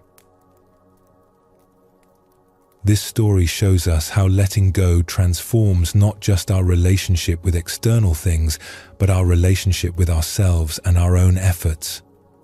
Aishin discovered that his attachment to perfection was actually preventing him from creating truly beautiful art. His fear of making mistakes was keeping him from the spontaneous creativity that emerges when we trust the natural flow of life. This teaching reaches into every corner of our lives. How often do we miss opportunities for joy because we are too focused on avoiding problems? How many relationships become strained because we try too hard to control how they unfold? How much creative energy do we waste trying to force outcomes instead of responding skillfully to what actually happens? Zen Buddhism teaches us that our greatest suffering comes from fighting reality instead of flowing with it. When Aishin stopped battling the water stain and started working with it, he discovered possibilities he never could have imagined. When we stop demanding that life match our expectations and start engaging creatively with what actually shows up, we find a freedom and aliveness that no amount of control could provide. This is why letting go is so central to finding deep peace. It is not about giving up on life or becoming passive. It is about recognizing that our tight grip on how things should be often prevents us from seeing how beautiful they already are. It is about trusting that life knows something about unfolding that our worried minds cannot grasp. The peace that comes from this understanding is profound because it does not depend on circumstances being a certain way. Whether the library burns or stands, whether the water spills or not, we can find our way to contentment by working skillfully with whatever appears. As you rest now in this teaching, feel into any places where you might be gripping too tightly. Where might your fear of loss or imperfection be creating unnecessary tension? What would it feel like to soften that grip just a little? This is not about becoming careless or indifferent. Aishin still valued his art deeply, just as Kenzo valued wisdom. But when we love something without needing to possess or control it completely, when we care without grasping, we discover a way of being that is both deeply engaged and profoundly peaceful. Let yourself rest in this possibility. The deepest teachings of Zen Buddhism point toward this freedom, this ability to hold life lightly while embracing it fully. In this balance between caring and releasing, between effort and surrender, we find the peace that allows both the body and mind to rest completely, knowing that whatever comes, we have the wisdom to meet it with an open heart. There is another layer to this teaching about non-attachment that reveals itself as we practice. It is the understanding that our identity itself is something we hold too tightly. We cling to ideas about who we are, what defines us, what makes us valuable. And this clinging creates a prison of our own making. Kenzo's identity was wrapped up in being the keeper of precious texts. Aishin's sense of self was built around being a perfect calligrapher. When circumstances challenged these identities, they had a choice. They could fight desperately to maintain their old self-concepts, or they could let go and discover who they were without those definitions. Both chose to let go, and both discovered that they were much more than the roles they had been playing. Kenzo found he was not just a librarian, but a living embodiment of wisdom. Aishin discovered he was not just a craftsman of perfect strokes, but an artist capable of spontaneous beauty. This teaching invites us to examine our own attachments to identity. Who would you be if you lost your job title? Your role in your family? Your achievements or possessions? These losses feel threatening because we have confused these external markers with our essential self. But Zen teaches us that our true nature is not found in any role or achievement. It is not in what we do or what we own or how others see us. Our true nature is the awareness itself, the consciousness that experiences all of these temporary roles and identities, but is not limited by any of them. When we loosen our grip on fixed ideas about who we are, we discover a freedom that is both exhilarating and peaceful. We can play different roles, pursue different interests, adapt to changing circumstances, all without losing ourselves. Because the self we discover is not a fixed thing, but the spacious awareness that can hold all experiences. There is a Zen saying, "Let go or be dragged." This captures something essential about the nature of attachment. Life is constantly changing. Everything we love will eventually change or end. We can resist this truth, clinging desperately to what we have, trying to freeze time and preserve what we cherish. But this resistance is futile. Change will happen whether we accept it or not. The question is whether we will let go gracefully and move with the current of change, or whether we will cling and be dragged painfully through inevitable transformations. This is our choice in every moment. Kenzo let go. He did not try to run back into the burning building to save his precious books. He did not spend years mourning what was lost or raging against the unfairness of it. He released his attachment and immediately found peace. This does not mean he did not care about the books. He had devoted 40 years to collecting them, but he cared about them without clinging to them. When they were gone, he could appreciate what they had given him while they were present, and he could release them when they were not. This is the practice of non-attachment. Not caring less, but caring without clinging. Not loving less deeply, but loving without the fear and possessiveness that turn love into suffering. Not working less diligently, but working without being enslaved by our need for specific outcomes. In Zen practice, we learn non-attachment through many small moments of letting go. We sit in meditation and watch thoughts arise and pass. We do not cling to pleasant thoughts or push away unpleasant ones. We simply watch them come and go like clouds passing through the sky. This is training. Each time we release a thought without following it, we are practicing non-attachment. Each time we notice an emotion arising and allow it to be present without trying to hold on to it or push it away, we are learning to hold life lightly. Over time, this practice in meditation extends into daily life. We begin to notice when we are gripping too tightly, when we are trying to control what cannot be controlled, when we are creating suffering through our attachments. And gradually, we learn to release, to soften, to allow. This does not happen all at once. Non-attachment is not a state we achieve once and maintain forever.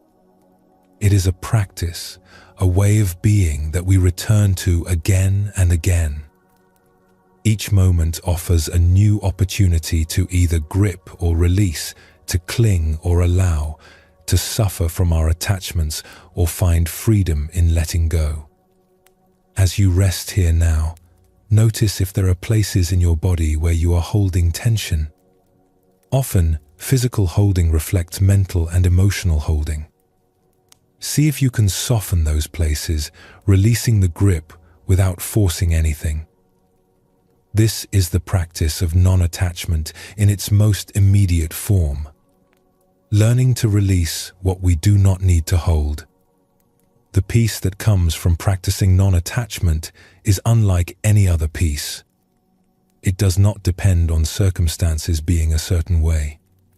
It does not require that we get what we want or avoid what we fear.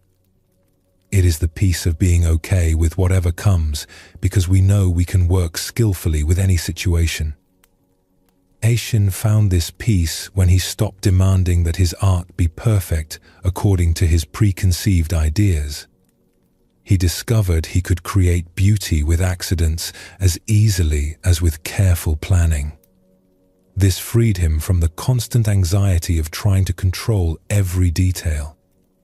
Kenzo found this peace when he realized that wisdom was not in books, but in being. He could release the books because he had never truly needed them. What was essential had always been present, could never be lost to fire or any other disaster. This is what Zen Buddhism offers us. Not the promise that we will never experience loss or that life will always go our way, but the wisdom to meet whatever comes with an open heart and steady mind. The capacity to appreciate beauty while it is here and release it gracefully when it goes. The freedom to love deeply without the fear and clinging that turn love into bondage. Let your body settle more deeply now into rest. Feel how releasing unnecessary tension allows for a deeper relaxation. This is true for the mind and heart as well. When we release our tight grip on how things should be, we discover a relaxation and ease that goes all the way to our core. The path of Zen invites us to hold all things lightly. Our identities, our possessions, our plans, our preferences. Not because these things do not matter, but because holding them tightly causes suffering while holding them lightly allows for peace. In this light holding, we find the balance between engagement and freedom. We can care deeply and work diligently while remaining free from the anxiety of attachment. We can love fully while allowing the natural changes that come to all things. We can value beauty without needing to possess it forever. This is the wisdom of non-attachment, and it is available to us in every moment, every breath, every gentle release of what we do not need to hold. Rest in this wisdom now, and let it carry you into the peace that waits patiently at the heart of all things. In Zen Buddhism, there is a teaching that at first seems sad, but reveals itself as profoundly beautiful. It is the teaching of impermanence, the understanding that all things change, all things pass, nothing lasts forever. This might sound like a recipe for sorrow, but Zen shows us something unexpected. The temporary nature of things is not the enemy of beauty or joy.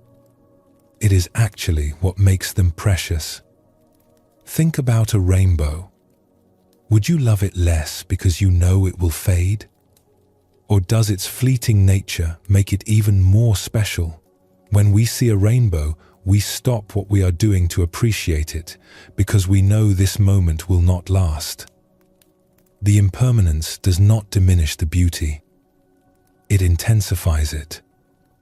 This is true for everything in life.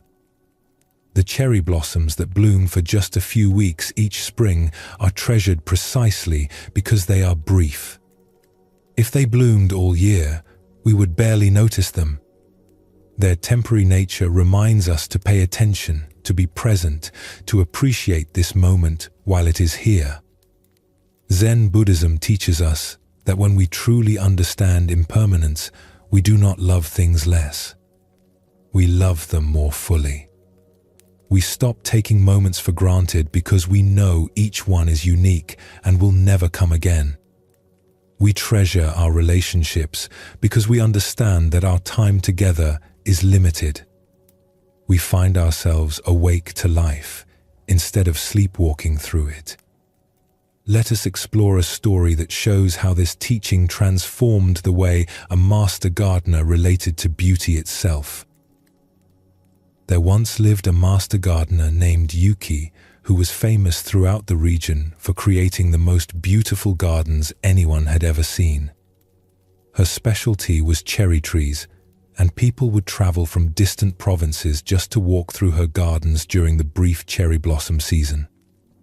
Yuki had spent 40 years perfecting her art. She knew exactly which varieties of cherry trees would bloom at different times, creating waves of color that lasted for weeks. She understood how to shape the trees so their blossoms would frame mountain views perfectly. She had created stone paths that guided visitors to see each tree from its most beautiful angle. But Yuki had a problem that troubled her deeply. Every year, just as her gardens reached their peak beauty, the cherry blossoms would begin to fall. Within days, the magnificent display she had worked all year to create would be gone, leaving only green leaves where stunning flowers had been. The fleeting nature of the blossoms filled her with sadness and frustration. Why must something so beautiful last such a short time? She would ask herself as she swept fallen petals from her paths.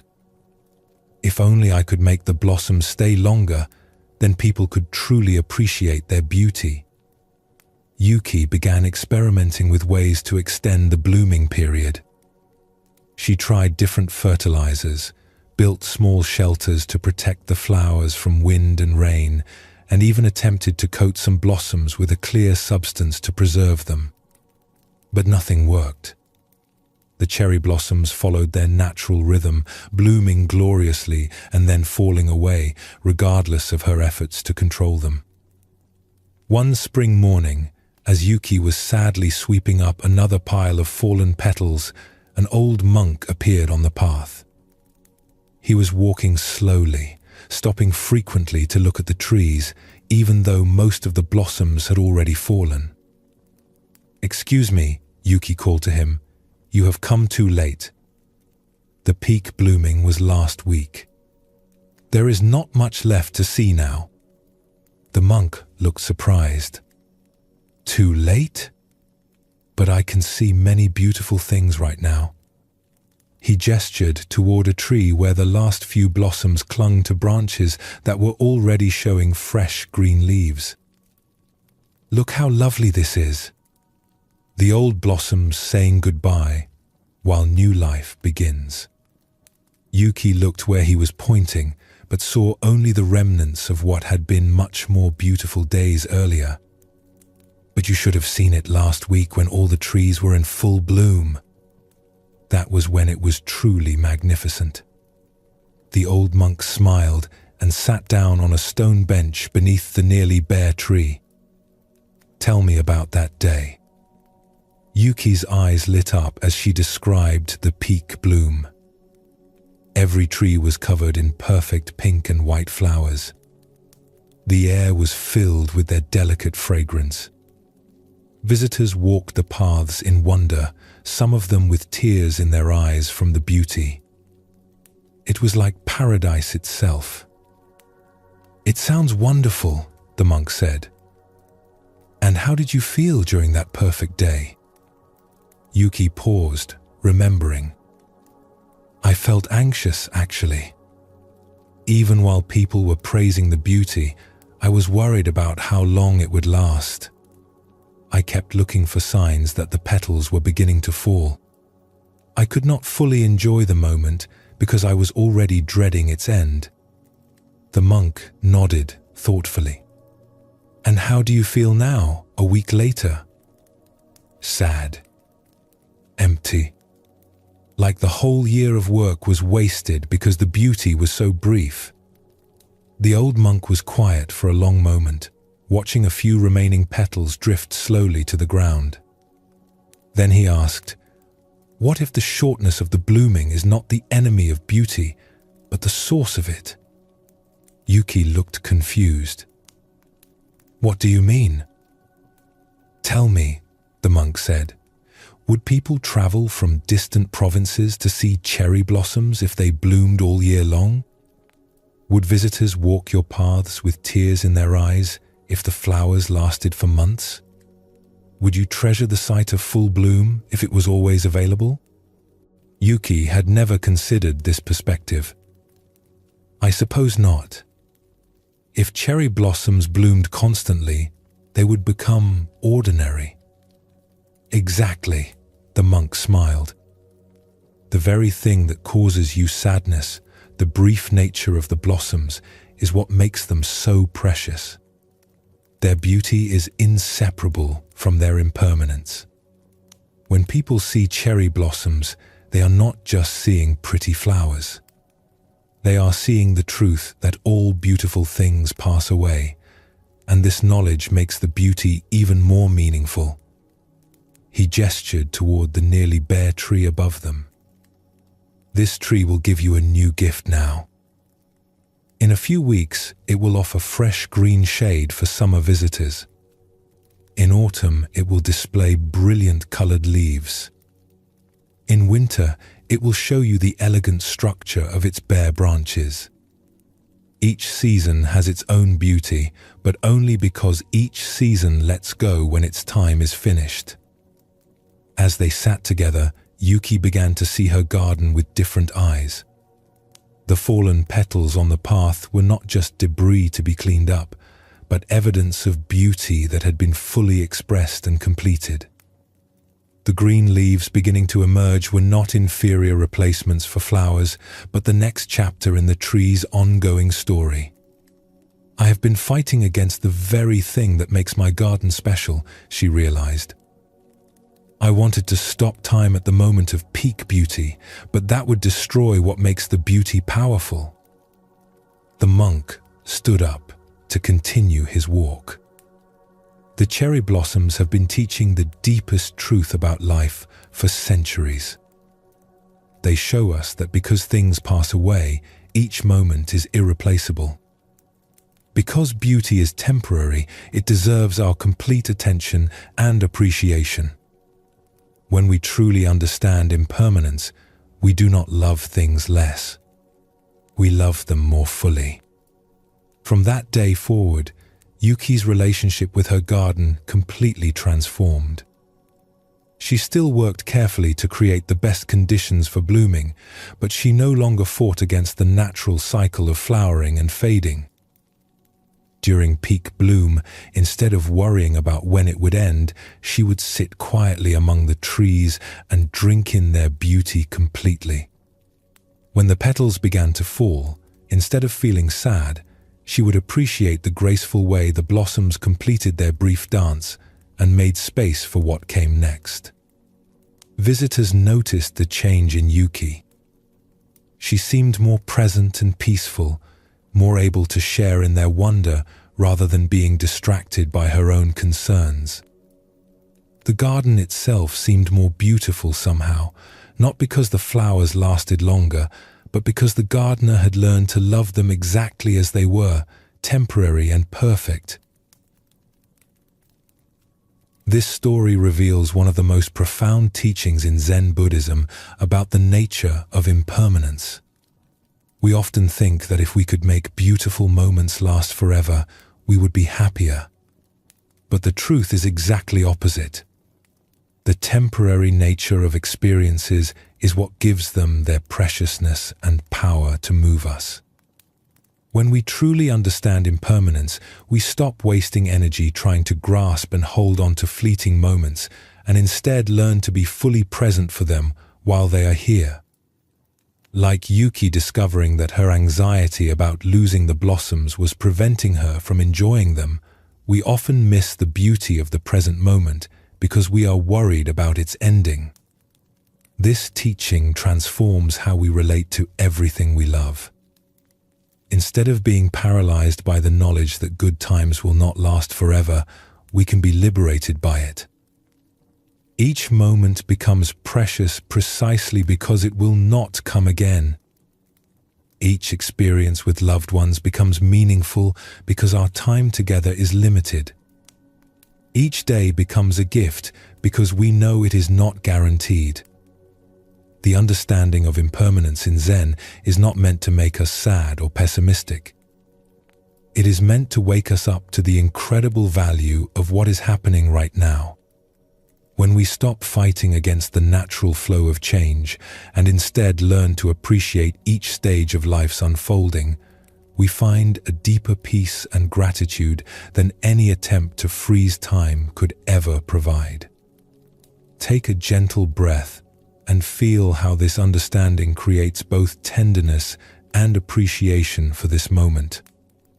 Notice how knowing that this peaceful time will not last forever makes it more precious, not less. This is the gift that accepting impermanence offers us. There is another dimension to this teaching about impermanence that Zen Buddhism reveals.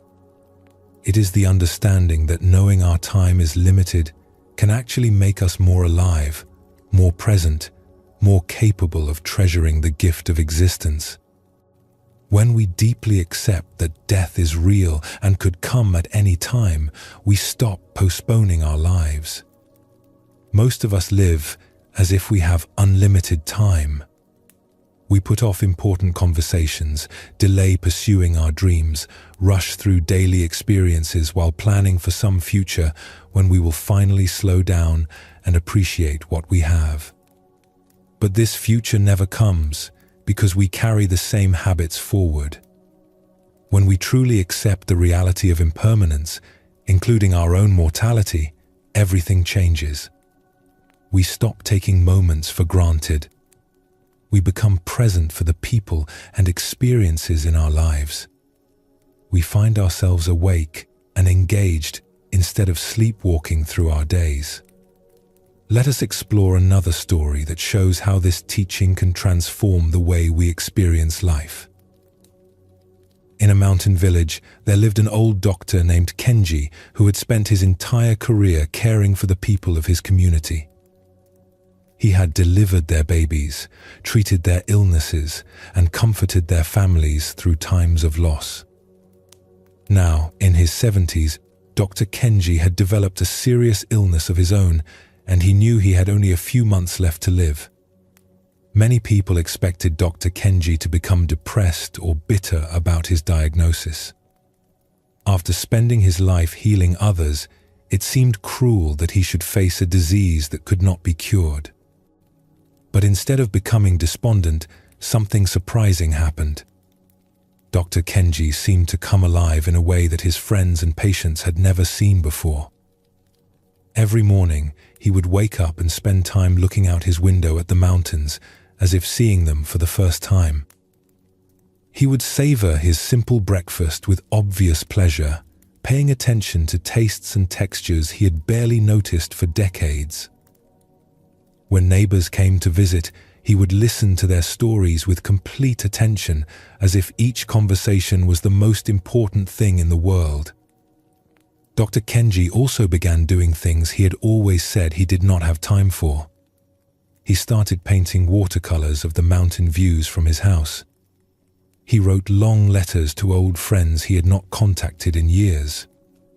He spent hours sitting with children in the village, telling them stories and listening to their dreams. His assistant, a young nurse named May, was puzzled by this transformation. One afternoon, as Dr. Kenji was carefully painting a picture of a single flower in a small vase, She asked him about the change she had observed. "Doctor, forgive me for asking, but you seem happier now than I have ever seen you, even though you are facing such a difficult situation. How is this possible?" Dr. Kenji set down his brush and smiled at the young woman. "May, do you know what I discovered when I learned I was dying?" "What?" "I discovered that I had been dying all along. We all are. The only difference is that now I know approximately how much time I have left, and this knowledge has become a great teacher."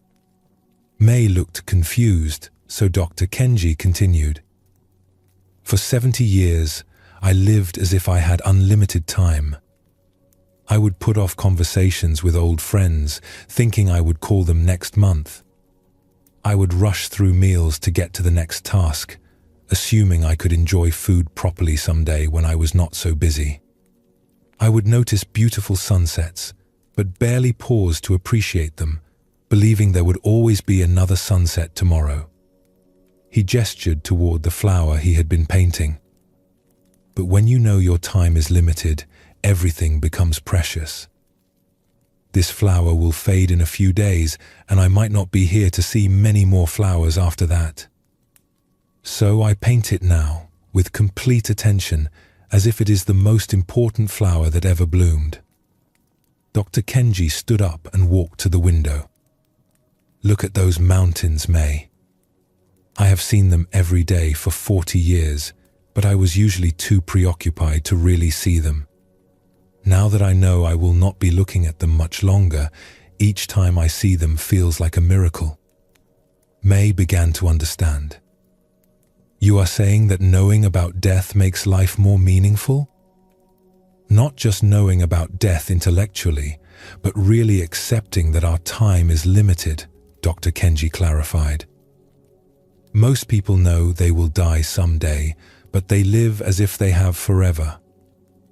When you truly accept impermanence, not as a sad fact, but as the thing that makes each moment irreplaceable, everything changes." He returned to his painting, adding careful details to the flower's petals. "I am not happy because I am dying, May. I am happy because I am finally truly living. For the first time in decades, I am not postponing my life, waiting for some perfect moment to begin appreciating what I have. I am here now, completely present for whatever time remains." Over the following weeks, May watched Dr. Kenji continue to embrace each day with remarkable presence and gratitude. He never seemed to waste a moment on regret or self-pity. Instead, he poured his full attention into whatever he was doing, whether it was having a conversation, eating a meal, or simply watching clouds move across the sky. When Dr. Kenji's condition worsened and he became bedridden, his approach remained the same. He would listen carefully to the sounds outside his window, appreciating birdsong and wind in the trees as if they were precious music. When visitors came, he would look into their eyes with complete attention, making each person feel like they were the most important person in the world. On his final day, Dr. Kenji called May to his bedside. "I want to thank you for caring for me during these months," he said. "And I want to share one last thing with you." "What is that, Doctor?" "Do not wait until you are dying to start really living. The knowledge that time is precious does not have to come from a terminal diagnosis. Every day is terminal in the sense that each day that passes is gone forever. If you can remember this, not as a morbid thought but as a reminder of how valuable each moment is, you will live more fully than most people ever do." Dr. Kenji died peacefully that evening, and those who had witnessed his final months said they had never seen anyone face death with such grace and aliveness. His example became a teaching for the entire village about how understanding impermanence can transform the way we experience life. This profound story shows us how accepting the reality of death can paradoxically make us more alive.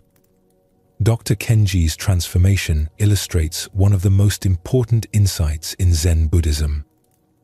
When we truly understand that our time is limited, we stop taking moments for granted and begin to experience life with much greater richness and presence.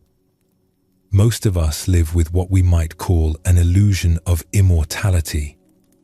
We know intellectually that we will not live forever, but we behave as if we have unlimited time. We postpone important conversations, delay pursuing our dreams, and rush through daily experiences while planning for some future when we will finally slow down and appreciate what we have. But when we deeply accept impermanence, not just as a concept, but as a lived reality, everything changes. Like Dr. Kenji savoring his breakfast or painting flowers with complete attention, we begin to approach each experience as if it might be our last, because in a very real sense, it might be. This moment, exactly as it is right now, will never come again. The teaching of impermanence in Zen Buddhism is ultimately about learning to love life more completely by understanding its temporary nature. Like cherry blossoms being more beautiful because they fade quickly, our experiences become more meaningful when we recognize they will not last forever. This wisdom naturally leads to the kind of presence and gratitude that allows the heart and mind to rest deeply. When we are fully present for this moment, instead of anxiously planning the future or regretting the past, we find the peace that has always been available right here, right now. As you settle into this teaching, feel how accepting impermanence creates a sense of both tenderness and appreciation for your life exactly as it is. You do not need to wait for perfect circumstances or a diagnosis to begin treasuring each breath, each moment of awareness, each opportunity to experience the simple miracle of being alive. Let your awareness rest in this moment. Notice the sensation of breathing. Feel the surface supporting your body. Hear whatever sounds are present. This moment, exactly as it is already complete. It does not need to last forever to be perfect. Its very impermanence makes it precious. The cherry blossoms bloom and fall. The seasons turn. All things arise and pass away. This is not a tragedy. It is the nature of existence. And when we stop fighting against this truth, when we learn to appreciate the beauty of impermanence itself, we find a peace that embraces all of life, the blooming and the fading, the arriving and the leaving, the living and the dying. Rest in this understanding. You are alive in this moment. That is enough. That has always been enough. And the wisdom to know this is what Zen Buddhism offers, not as something far away or difficult to achieve, but as the natural recognition that comes when we finally stop running from impermanence and learn to dance with it instead. Breathe gently. Rest deeply. And know that this moment, fleeting as it is, contains everything you need to be at peace. In Zen Buddhism, there is an important distinction between two kinds of knowledge. The first is knowledge about something, the information and concepts we gather in our minds. The second is direct knowing, the intimate understanding that comes from lived experience.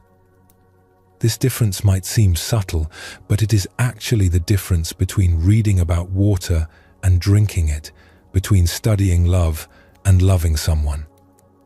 We live in a time when information is everywhere.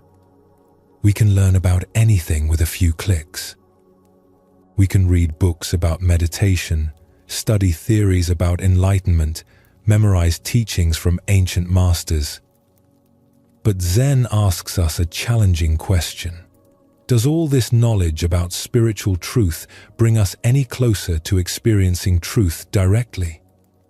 A person can read 1,000 books about swimming and never get wet. They can study the physics of water, learn the proper techniques, memorize every stroke. But until they actually enter the water and swim, all that knowledge remains abstract. It is the same with Zen practice. We can study Buddhism for years and still remain strangers to the very truth the teachings point toward. This is why Zen emphasizes direct experience over intellectual understanding. The teachings are like fingers pointing at the moon. They are useful guides, but if we spend all our time studying the finger, we miss the moon entirely. At some point, we must stop reading about truth and start experiencing it for ourselves. Let us explore a story that shows the difference between these two kinds of knowing. Deep in the mountains, there lived a scholar named Hayato who had devoted his entire life to studying Buddhist philosophy. His small house was packed from floor to ceiling with ancient texts, commentaries, and volumes of teachings from every school of Buddhist thought. He could recite complex arguments from memory and explain the most subtle points of doctrine with impressive precision. Hayato spent his days reading, taking notes, and writing his own commentaries on the great works of Buddhist literature. He had developed a reputation as one of the most learned Buddhist scholars in the region. Students would occasionally make the difficult journey to his mountain retreat to study with him, hoping to benefit from his vast knowledge.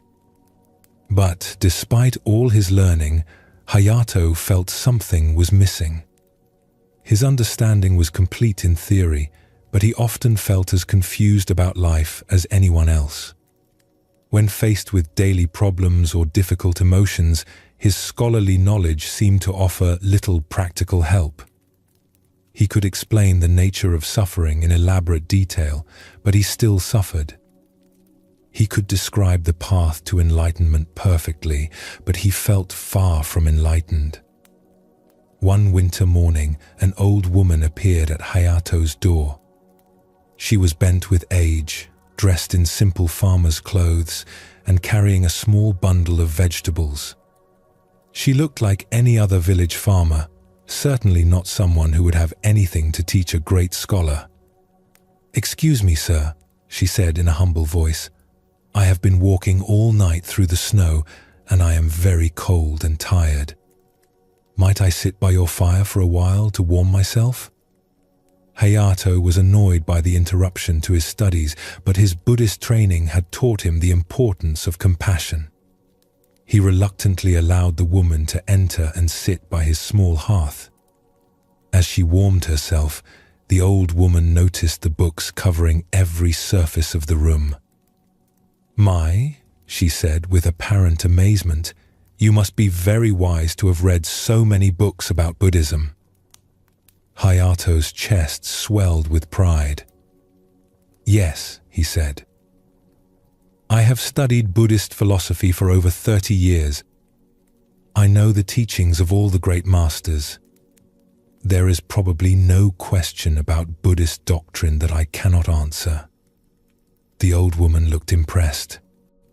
"How wonderful! I am just a simple farmer, but I have always wondered about something. Perhaps you could help me understand."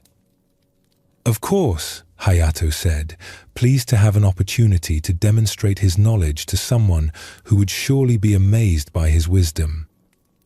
The woman was quiet for a moment, staring into the fire. Then she asked, "What is Buddha?" Hayato launched into an elaborate explanation. He spoke about the historical Buddha, about Buddha nature, about the different bodies of Buddha in various philosophical systems. He quoted ancient texts and cited famous masters. He spoke for nearly an hour, covering every aspect of Buddhahood that his scholarly training had taught him. When he finished, he looked at the old woman expectantly, waiting for her to express amazement at his learning. But she simply looked confused. "I am sorry," she said apologetically, "but I still do not understand." "You have told me many things about Buddha, but you have not told me what Buddha is." Hayato felt a flash of irritation. "I just explained it in great detail. Perhaps you were not listening carefully enough. Buddha is the awakened one, the one who achieved complete enlightenment, the teacher who showed us the path to liberation from suffering." "Yes, yes," the old woman interrupted gently. "But what is Buddha? Not what Buddha did or what Buddha teaches, but what Buddha is." Hayato tried again, this time using different terminology and approaching the question from various philosophical angles. But no matter how he explained it, the woman kept asking the same simple question. "But what is Buddha?" After 2 hours of increasingly frustrated explanations, Hayato finally snapped. "Look, old woman, if you cannot understand such basic Buddhist concepts, perhaps you should stick to farming and leave philosophy to those who are capable of grasping it." The elderly woman looked at him with eyes that suddenly seemed much wiser and deeper than before. "My dear scholar," she said softly, "you have spent 30 years learning about Buddha, but you have never met Buddha. You can describe Buddha perfectly, but you do not know what Buddha is." She stood up slowly and gathered her small bundle. "True understanding is not found in books or explanations. It is found in direct experience. You know what Buddha did and what Buddha taught, but you do not know what Buddha is because you have never looked inside yourself to find the Buddha nature that lives there." As she walked toward the door, she turned back with a gentle smile. "I am just a simple farmer, as you said. I cannot read your books or explain your philosophies. But when I work in my garden, I know Buddha. When I sit quietly in the evening, I meet Buddha. When I help a neighbor or feed a hungry animal, Buddha is there. I may not know about Buddha, but I know Buddha." With that, the old woman disappeared into the snowy morning, leaving Hayato alone with his thousands of books and his suddenly empty-feeling knowledge. For days afterward, Hayato could not concentrate on his studies. The woman's simple question kept echoing in his mind. What is Buddha? He realized that despite all his learning, he truly could not answer this most basic question from direct experience. He knew what others had said about Buddha, but he had never encountered Buddha directly. This encounter changed everything for Hayato. He did not abandon his books entirely, but he began to balance his scholarly study with simple meditation practice. He started paying attention to his daily activities the way the old woman had described, looking for Buddha in ordinary moments rather than just in philosophical texts. Gradually, Hayato's understanding transformed from something he carried in his head to something he experienced in his heart. His knowledge became wisdom not because he learned new information, but because he began to live what he had always known intellectually. This story illuminates one of the most important distinctions in Zen Buddhism, the difference between intellectual knowledge and experiential wisdom. We can study spiritual teachings for years and become experts at explaining them, but this kind of knowledge often remains separate from our actual lived experience. Hayato's encounter with the old woman reveals that true understanding cannot be found in books alone, no matter how many we read or how well we understand them. Wisdom emerges when we stop collecting information about truth and start experiencing truth directly through our own awareness and daily life. The woman in this story represents the kind of simple, direct wisdom that Zen teachings ultimately point toward.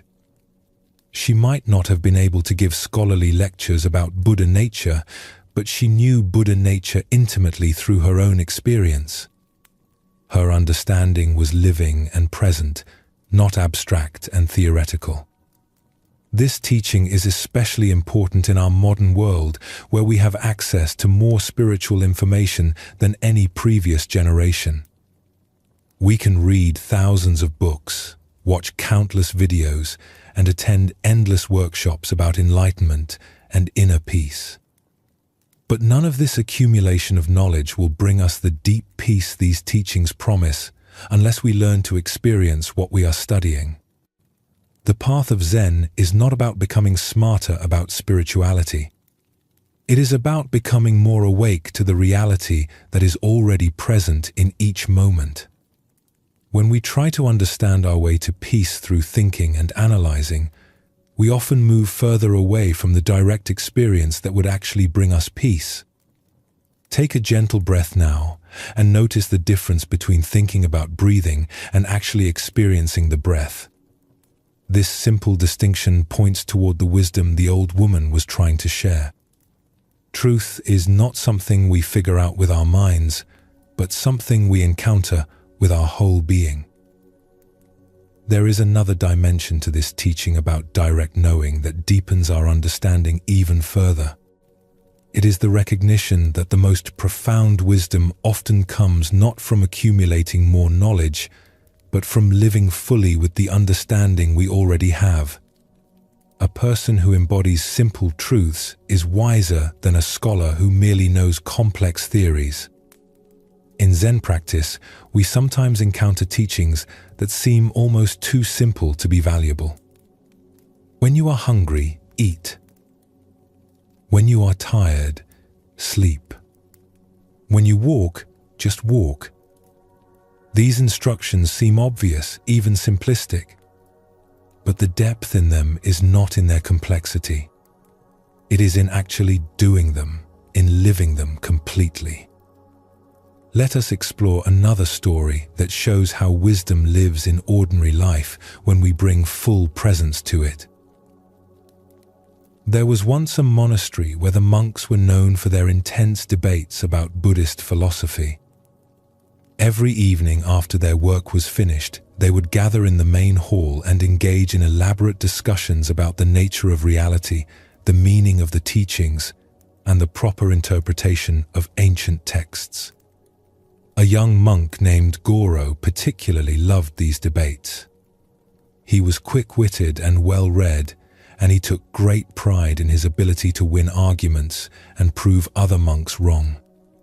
He would spend his days preparing clever points and studying obscure texts so that he could impress everyone with his knowledge during the evening discussions.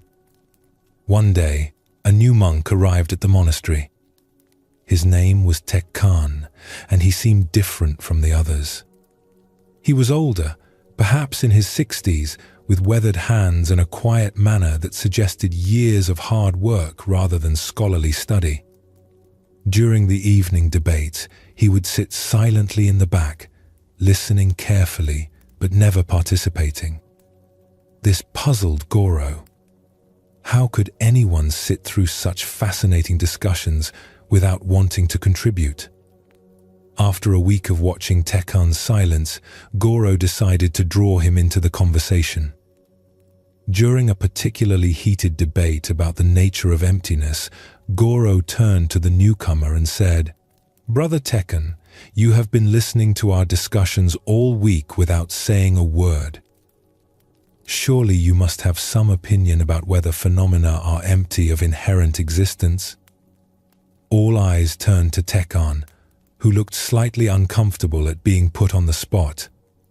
He was quiet for a long moment before responding. "I am sorry, but I do not really understand what you mean by inherent existence. Could you explain it to me?" Goro was delighted. Here was a chance to display his knowledge to someone who was clearly less educated than himself. He launched into a detailed explanation of emptiness philosophy, using technical terms and citing ancient masters. When he finished, Tekkan nodded slowly. "Thank you for that explanation. But I am still not sure I understand. Can you give me an example of something that has inherent existence and something that does not?" Goro was happy to oblige. He spent another 20 minutes providing examples and elaborating on his philosophical understanding. But when he finished, Tekkan asked another simple question that showed he still did not quite grasp the concept. This pattern continued for several evenings. Tekkan would ask innocent questions that seemed to reveal his lack of sophisticated understanding, and Goro would respond with increasingly elaborate explanations. The other monks began to see Tekkan as somewhat simple, unable to grasp the complex ideas that they debated so skillfully. But something strange began to happen. As Goro tried to explain these concepts to someone who seemed to know nothing about philosophy, he found himself having to examine his own understanding more carefully. Tekkan's simple questions forced him to think about what he actually meant by the words he used so confidently. One evening, Tekkan asked a question that stopped Goro in his tracks. "Brother Goro, you have explained emptiness to me many times now, and I am grateful for your patience. But I wonder, when you are not explaining emptiness, when you are just living your daily life, how does this understanding change the way you experience washing dishes or sweeping floors?" Goro opened his mouth to answer, but no words came. He realized that despite all his sophisticated explanations, his understanding of emptiness had never actually changed how he experienced ordinary activities. It remained an intellectual concept separate from his lived experience. "I am not sure," he admitted, feeling embarrassed for the first time in years. Tekkan smiled gently. "Thank you for your honesty. You see, I spent 40 years as a farmer before coming here. I never learned the proper names for Buddhist concepts, and I cannot engage in philosophical debates. But when I plant seeds in empty soil, I experience something that might be what you call emptiness. When I watch crops grow through connection with sun and rain and soil, I see what you might call dependent origination." He paused, looking around at the gathered monks. "I came here hoping to learn the names for what I had already experienced in my daily work. But I am starting to think that maybe the names are not the most important thing. Maybe the experience is what matters." The room fell silent. For the first time, many of the monks questioned whether their sophisticated debates were bringing them closer to wisdom or further from it. "Do not misunderstand me," Tekkan continued. "I am not saying study is worthless. I am grateful for all the explanations you have given me. But I wonder if sometimes we get so interested in talking about truth that we forget to live it." From that night forward, the character of the monastery's evening gatherings began to change. Instead of trying to win debates about concepts, the monks started sharing how their understanding affected their daily experience. Instead of competing to show off their knowledge, they began asking genuine questions about how to live with greater wisdom and compassion. Goro discovered that Tekkan's simple questions had been far more valuable than all his clever arguments. By forcing him to examine what his knowledge actually meant in practical terms, the older monk had helped him begin to transform intellectual understanding into lived wisdom. This story reveals another crucial aspect of wisdom in Zen Buddhism. True understanding is not measured by how much we know or how well we can explain concepts, but by how deeply our knowledge has transformed the way we actually live. Tekkan's approach to learning was the opposite of what we might expect. Instead of trying to accumulate more information, he was trying to connect information to his direct experience. Instead of seeking to impress others with his knowledge, he was genuinely curious about how understanding could improve his daily life. The questions Tekkan asked were more valuable than all of Goro's explanations because they pointed toward the gap between knowing about something and knowing something directly. We can memorize every teaching about compassion, but until we actually become more compassionate in our daily interactions, our knowledge remains incomplete.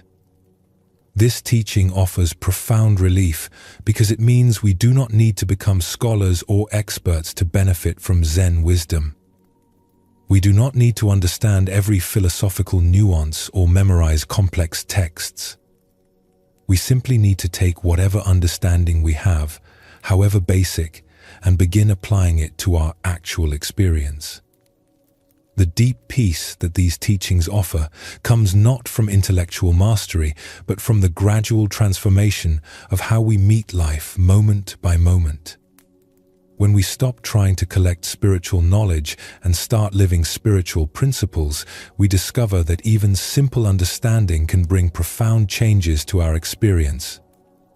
As you rest now in this teaching, notice how it feels to let go of any pressure to understand everything perfectly. The path of Zen is not about becoming an expert in Buddhist philosophy. It is about becoming more awake, more compassionate, and more peaceful in whatever circumstances we find ourselves. The wisdom that brings true transformation is often surprisingly simple. Like the old woman who knew Buddha through her daily work, like Tekkan who understood emptiness through farming, we can find the deepest teachings reflected in our most ordinary activities when we bring genuine attention and care to them.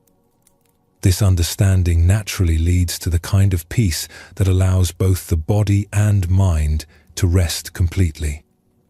When we stop struggling to figure everything out with our thinking minds and start experiencing life directly with our whole being, we find the sanctuary of presence that these ancient teachings have always been pointing toward.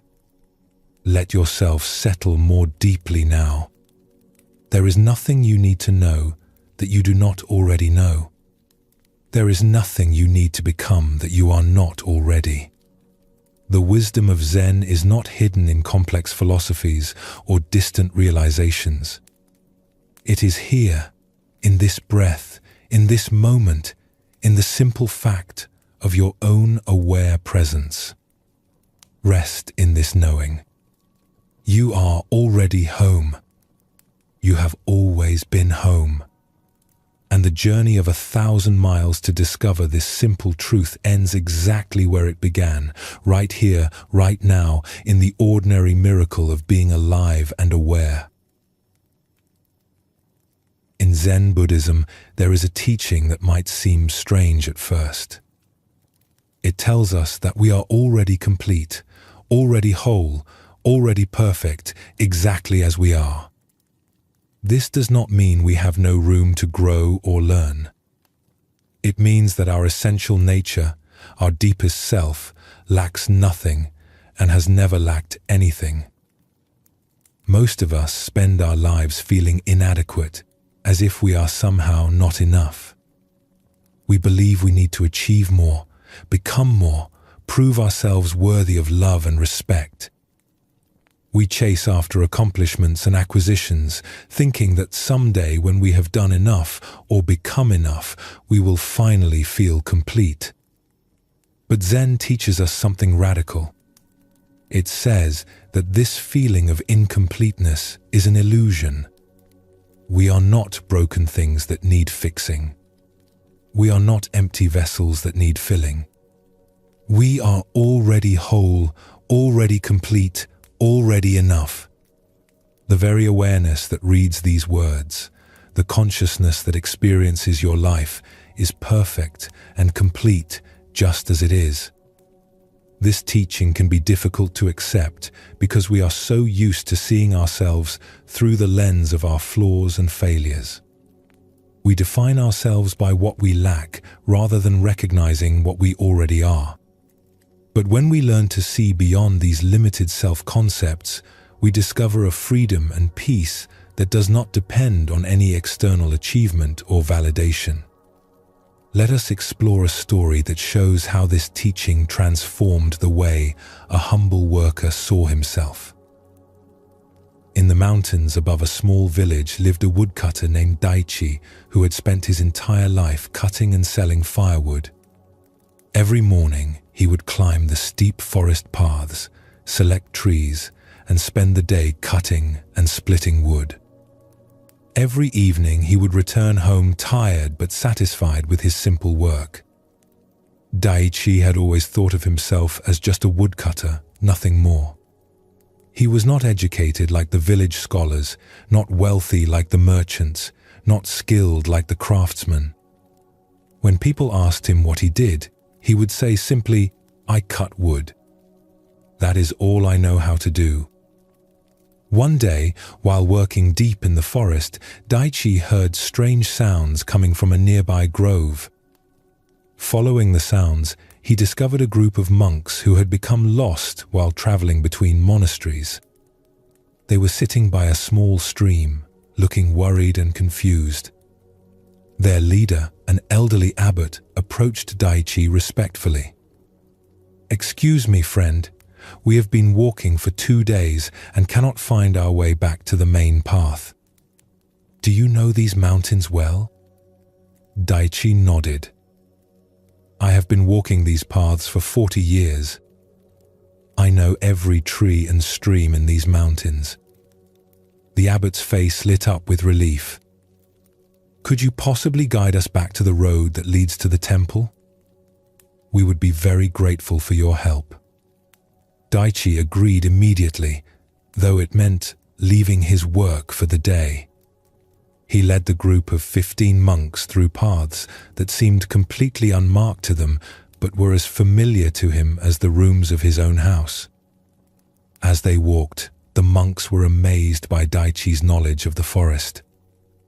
"How do you know that this path leads to the main road?" One monk asked as Daichi guided them through what seemed like dense, pathless woods. "I can tell by the way the moss grows on the trees," Daichi explained. "The moss is thicker on the north side, and I know the road runs east to west through this valley.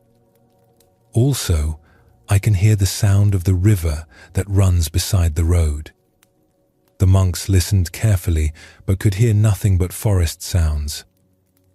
Yet, as they continued following Daichi, they indeed came to a river, and soon after, to the main road. As they walked, Daichi continued to share his knowledge naturally. He pointed out which plants could be eaten safely, which ones could heal minor injuries, where the best water could be found, and how to read weather signs in the sky and wind. "You know so much about living in harmony with nature," one young monk said with obvious admiration. "Have you studied these things in books?" Daichi laughed. "I cannot read books. I just pay attention to what the forest teaches me every day. When you spend enough time with trees and streams, they tell you what you need to know." When they reached the road that would lead the monks safely to their destination, the abbot took Daichi's hands in gratitude. "My friend, you have saved us from a very difficult situation. How can we repay your kindness?" "No payment is needed," Daichi said. "I was glad to help." But the abbot was not finished. "You say you are just a woodcutter, but today you have been our teacher. You have shown us wisdom about reading nature that none of our books contain. You have demonstrated compassion by helping strangers without expecting anything in return. You have shared your knowledge freely and guided us with patience." The old monk looked directly into Daichi's eyes. "Tell me, what makes someone a teacher? Is it having read many books, or is it having learned from life and sharing that learning with others who need it?"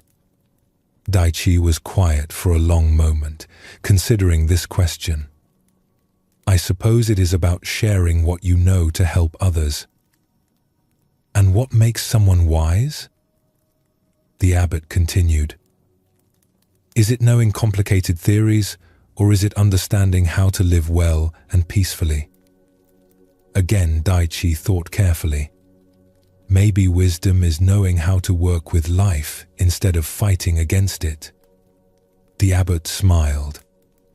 "Then you are both a teacher and a wise man, whether you call yourself these things or not. You have taught us more in one afternoon than we learned in many days of formal study." As the monks continued on their journey, Daichi walked slowly back into the forest, thinking about what the abbot had said. For 40 years, he had seen himself as just a woodcutter, but the monks had seen him as a teacher and guide. Which view was correct?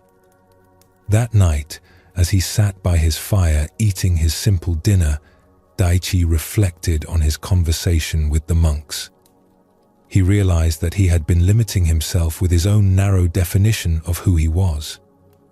He had thought that being a woodcutter was somehow less valuable than being a scholar or monk, but the abbot had helped him see that his deep knowledge and natural compassion were forms of wisdom. Over the following weeks, Daichi began to notice things about himself that he had never recognized before. When neighbors came to him for advice about practical problems, he realized he was indeed teaching. When he helped lost travelers find their way, he was demonstrating compassion. When he worked in harmony with the natural rhythms of the forest, he was practicing a form of meditation. Nothing about his daily activities had changed, but his understanding of who he was had expanded completely. He was still a woodcutter, but he was also much more. He was a teacher, a guide, a wise man, and a source of help for his community. Years later, when people would ask Daichi about the nature of identity, he would say, "I used to think I was just a woodcutter. Then I learned I was also a teacher and a wise man. But eventually I understood that all these labels are like clothes I wear. Underneath them, I am simply someone who tries to be helpful and pay attention to life. That seems to be enough." This story reveals one of the most profound teachings in Zen Buddhism about the nature of self and identity. We often limit ourselves by accepting narrow definitions of who we are, but these identities are not fixed truths. They are simply stories we tell ourselves, and we have the power to recognize the fuller truth of our being. Daichi's transformation did not require him to change his job or learn new skills. It required him to see beyond the limiting label he had placed on himself. When he stopped defining himself as just a woodcutter, he could recognize all the wisdom, compassion, and knowledge that he had developed through his simple, devoted work. This teaching is especially important because many people suffer from thinking they are just something ordinary or unimportant. Just a parent, just a worker, just a student. But Zen wisdom teaches us that there is no such thing as just anything. Every role, when approached with attention and care, becomes a path for developing wisdom and compassion. The truth that Daichi discovered is that our deepest identity is not found in any particular role or achievement. It is found in our capacity to pay attention, to learn from experience, and to help others. These qualities can develop within any life circumstances, whether we are woodcutters or scholars, parents or professionals. This understanding brings tremendous freedom because it means we do not need to change our external circumstances to discover our true value. We do not need special education, impressive jobs, or recognized status to be worthy of respect and self-acceptance. The wisdom and compassion that matter most can develop through any sincere engagement with life. Take a gentle breath and feel how this teaching creates space around any limiting ideas you might have about yourself. Notice what it might feel like to see beyond the labels you have accepted and recognize the fuller truth of who you are. There is another aspect of this teaching about our true nature that takes us even deeper. It is the recognition that beneath all our changing roles and identities, beneath all our thoughts and emotions, there is an awareness that simply observes and experiences. This awareness is not something we need to create or achieve. It is what we already are. In Zen practice, we learn to recognize this awareness through simple presence. When you notice you are thinking, what is doing the noticing? When you observe an emotion arising, what is doing the observing? This witnessing awareness is your true nature. It was present when you were born, it will be present when you die, and it is here right now, reading these words. Most of us identify with the contents of our awareness rather than awareness itself. We think we are our thoughts, our emotions, our roles, our achievements. But these are all temporary visitors in the space of awareness. They come and go, but awareness remains. Let us explore another story that shows how recognizing this truth can transform our entire relationship with ourselves and life. There once was a monastery that took in orphan children and raised them as part of the community. One of these children, a boy named Kodo, had been found as an infant with no knowledge of his parentage or background. The monks raised him with love and care, but Kodo always felt different from the others. Unlike the monks who had chosen their spiritual path, Kodo felt like he belonged nowhere in particular. He was not officially a monk, since he had never taken vows, but he was not a regular villager either, since he had been raised in the monastery. He helped with daily tasks and participated in temple life, but he often felt like he was just existing without any real purpose or identity. As Kodo grew into a young man, his sense of not belonging became stronger. He would watch the monks during their formal ceremonies and feel like an outsider. He would see village families during festivals and feel envious of their clear family bonds. He began to think of himself as nobody special, just someone who had happened to end up at the monastery by accident. One day, a famous master from the capital came to visit their temple. Master Sojin was known throughout the region for his wisdom and his ability to see the true nature of anyone he met. The local monks were excited to receive such an honored guest, and they prepared their finest ceremonies and presentations to impress him. During Master Sojin's stay, each monk was invited to meet with him privately to receive personal guidance. Kodo assumed he would not be included in these meetings since he was not officially a monk, but to his surprise, he was called to see the master just like everyone else. Kodo approached the meeting nervously, unsure what to say to such an important teacher. He entered the simple room where Master Sogen was sitting and bowed respectfully. "Please sit," the master said kindly. "Tell me about yourself." "There is not much to tell, master," Kodo said humbly. "I am not really anybody special. I was left here as a baby, and the monks have been kind enough to let me stay. I help with daily work, but I do not have any particular skills or purpose. I am just here." Master Sojin listened carefully to this self-description, studying Kodo's face with gentle attention.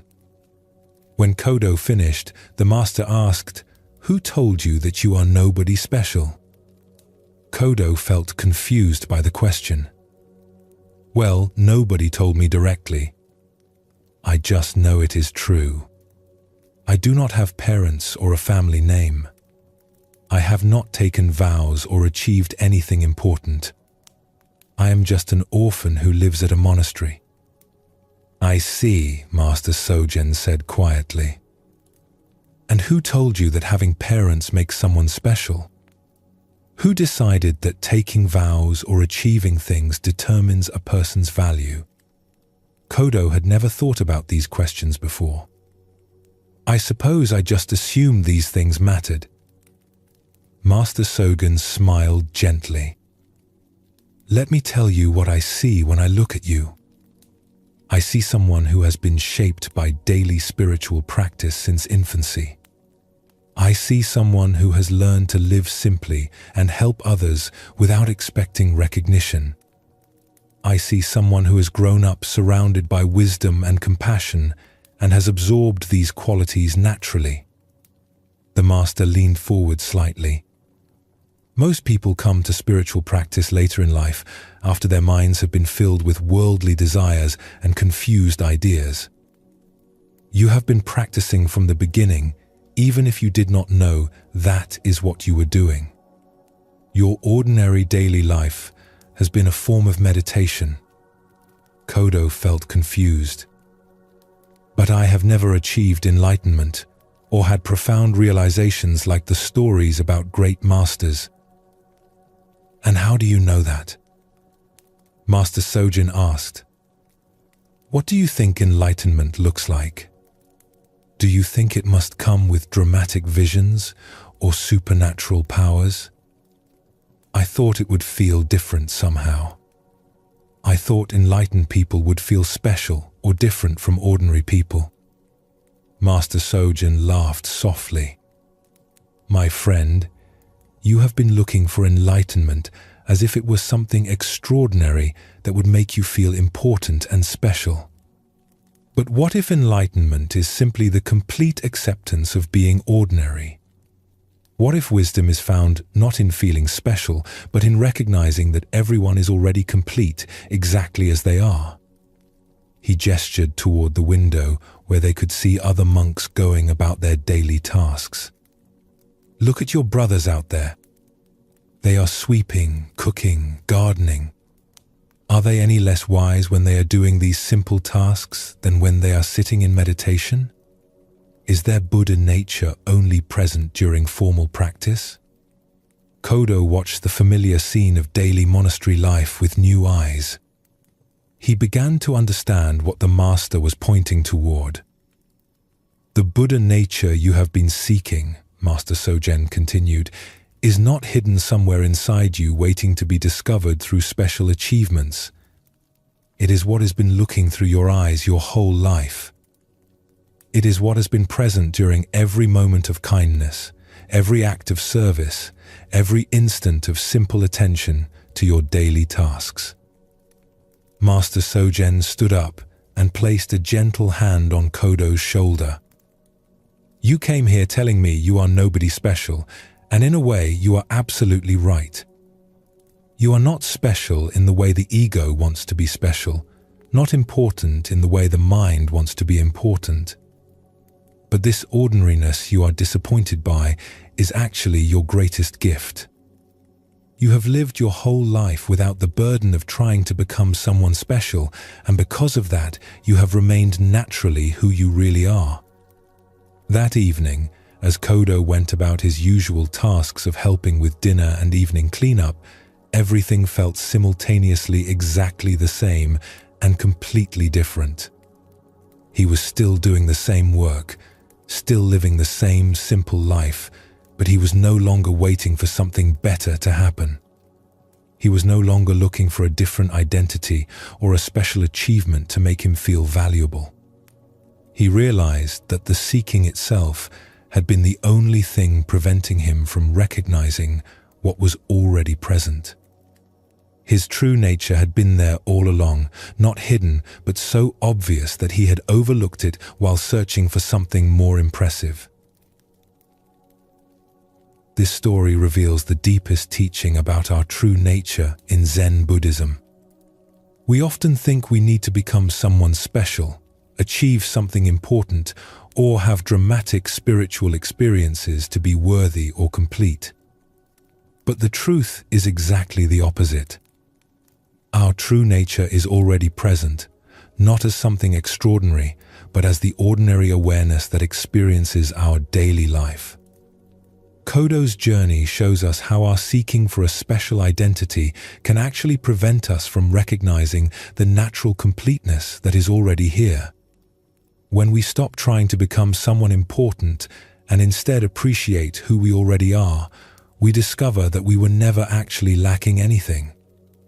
This teaching brings immense relief because it means we do not need to wait for some future achievement or realization to be fundamentally okay. We do not need to earn our worth through accomplishments or spiritual attainments. The awareness that is reading these words right now, the consciousness that experiences your thoughts and feelings, is already complete and perfect, just as it is.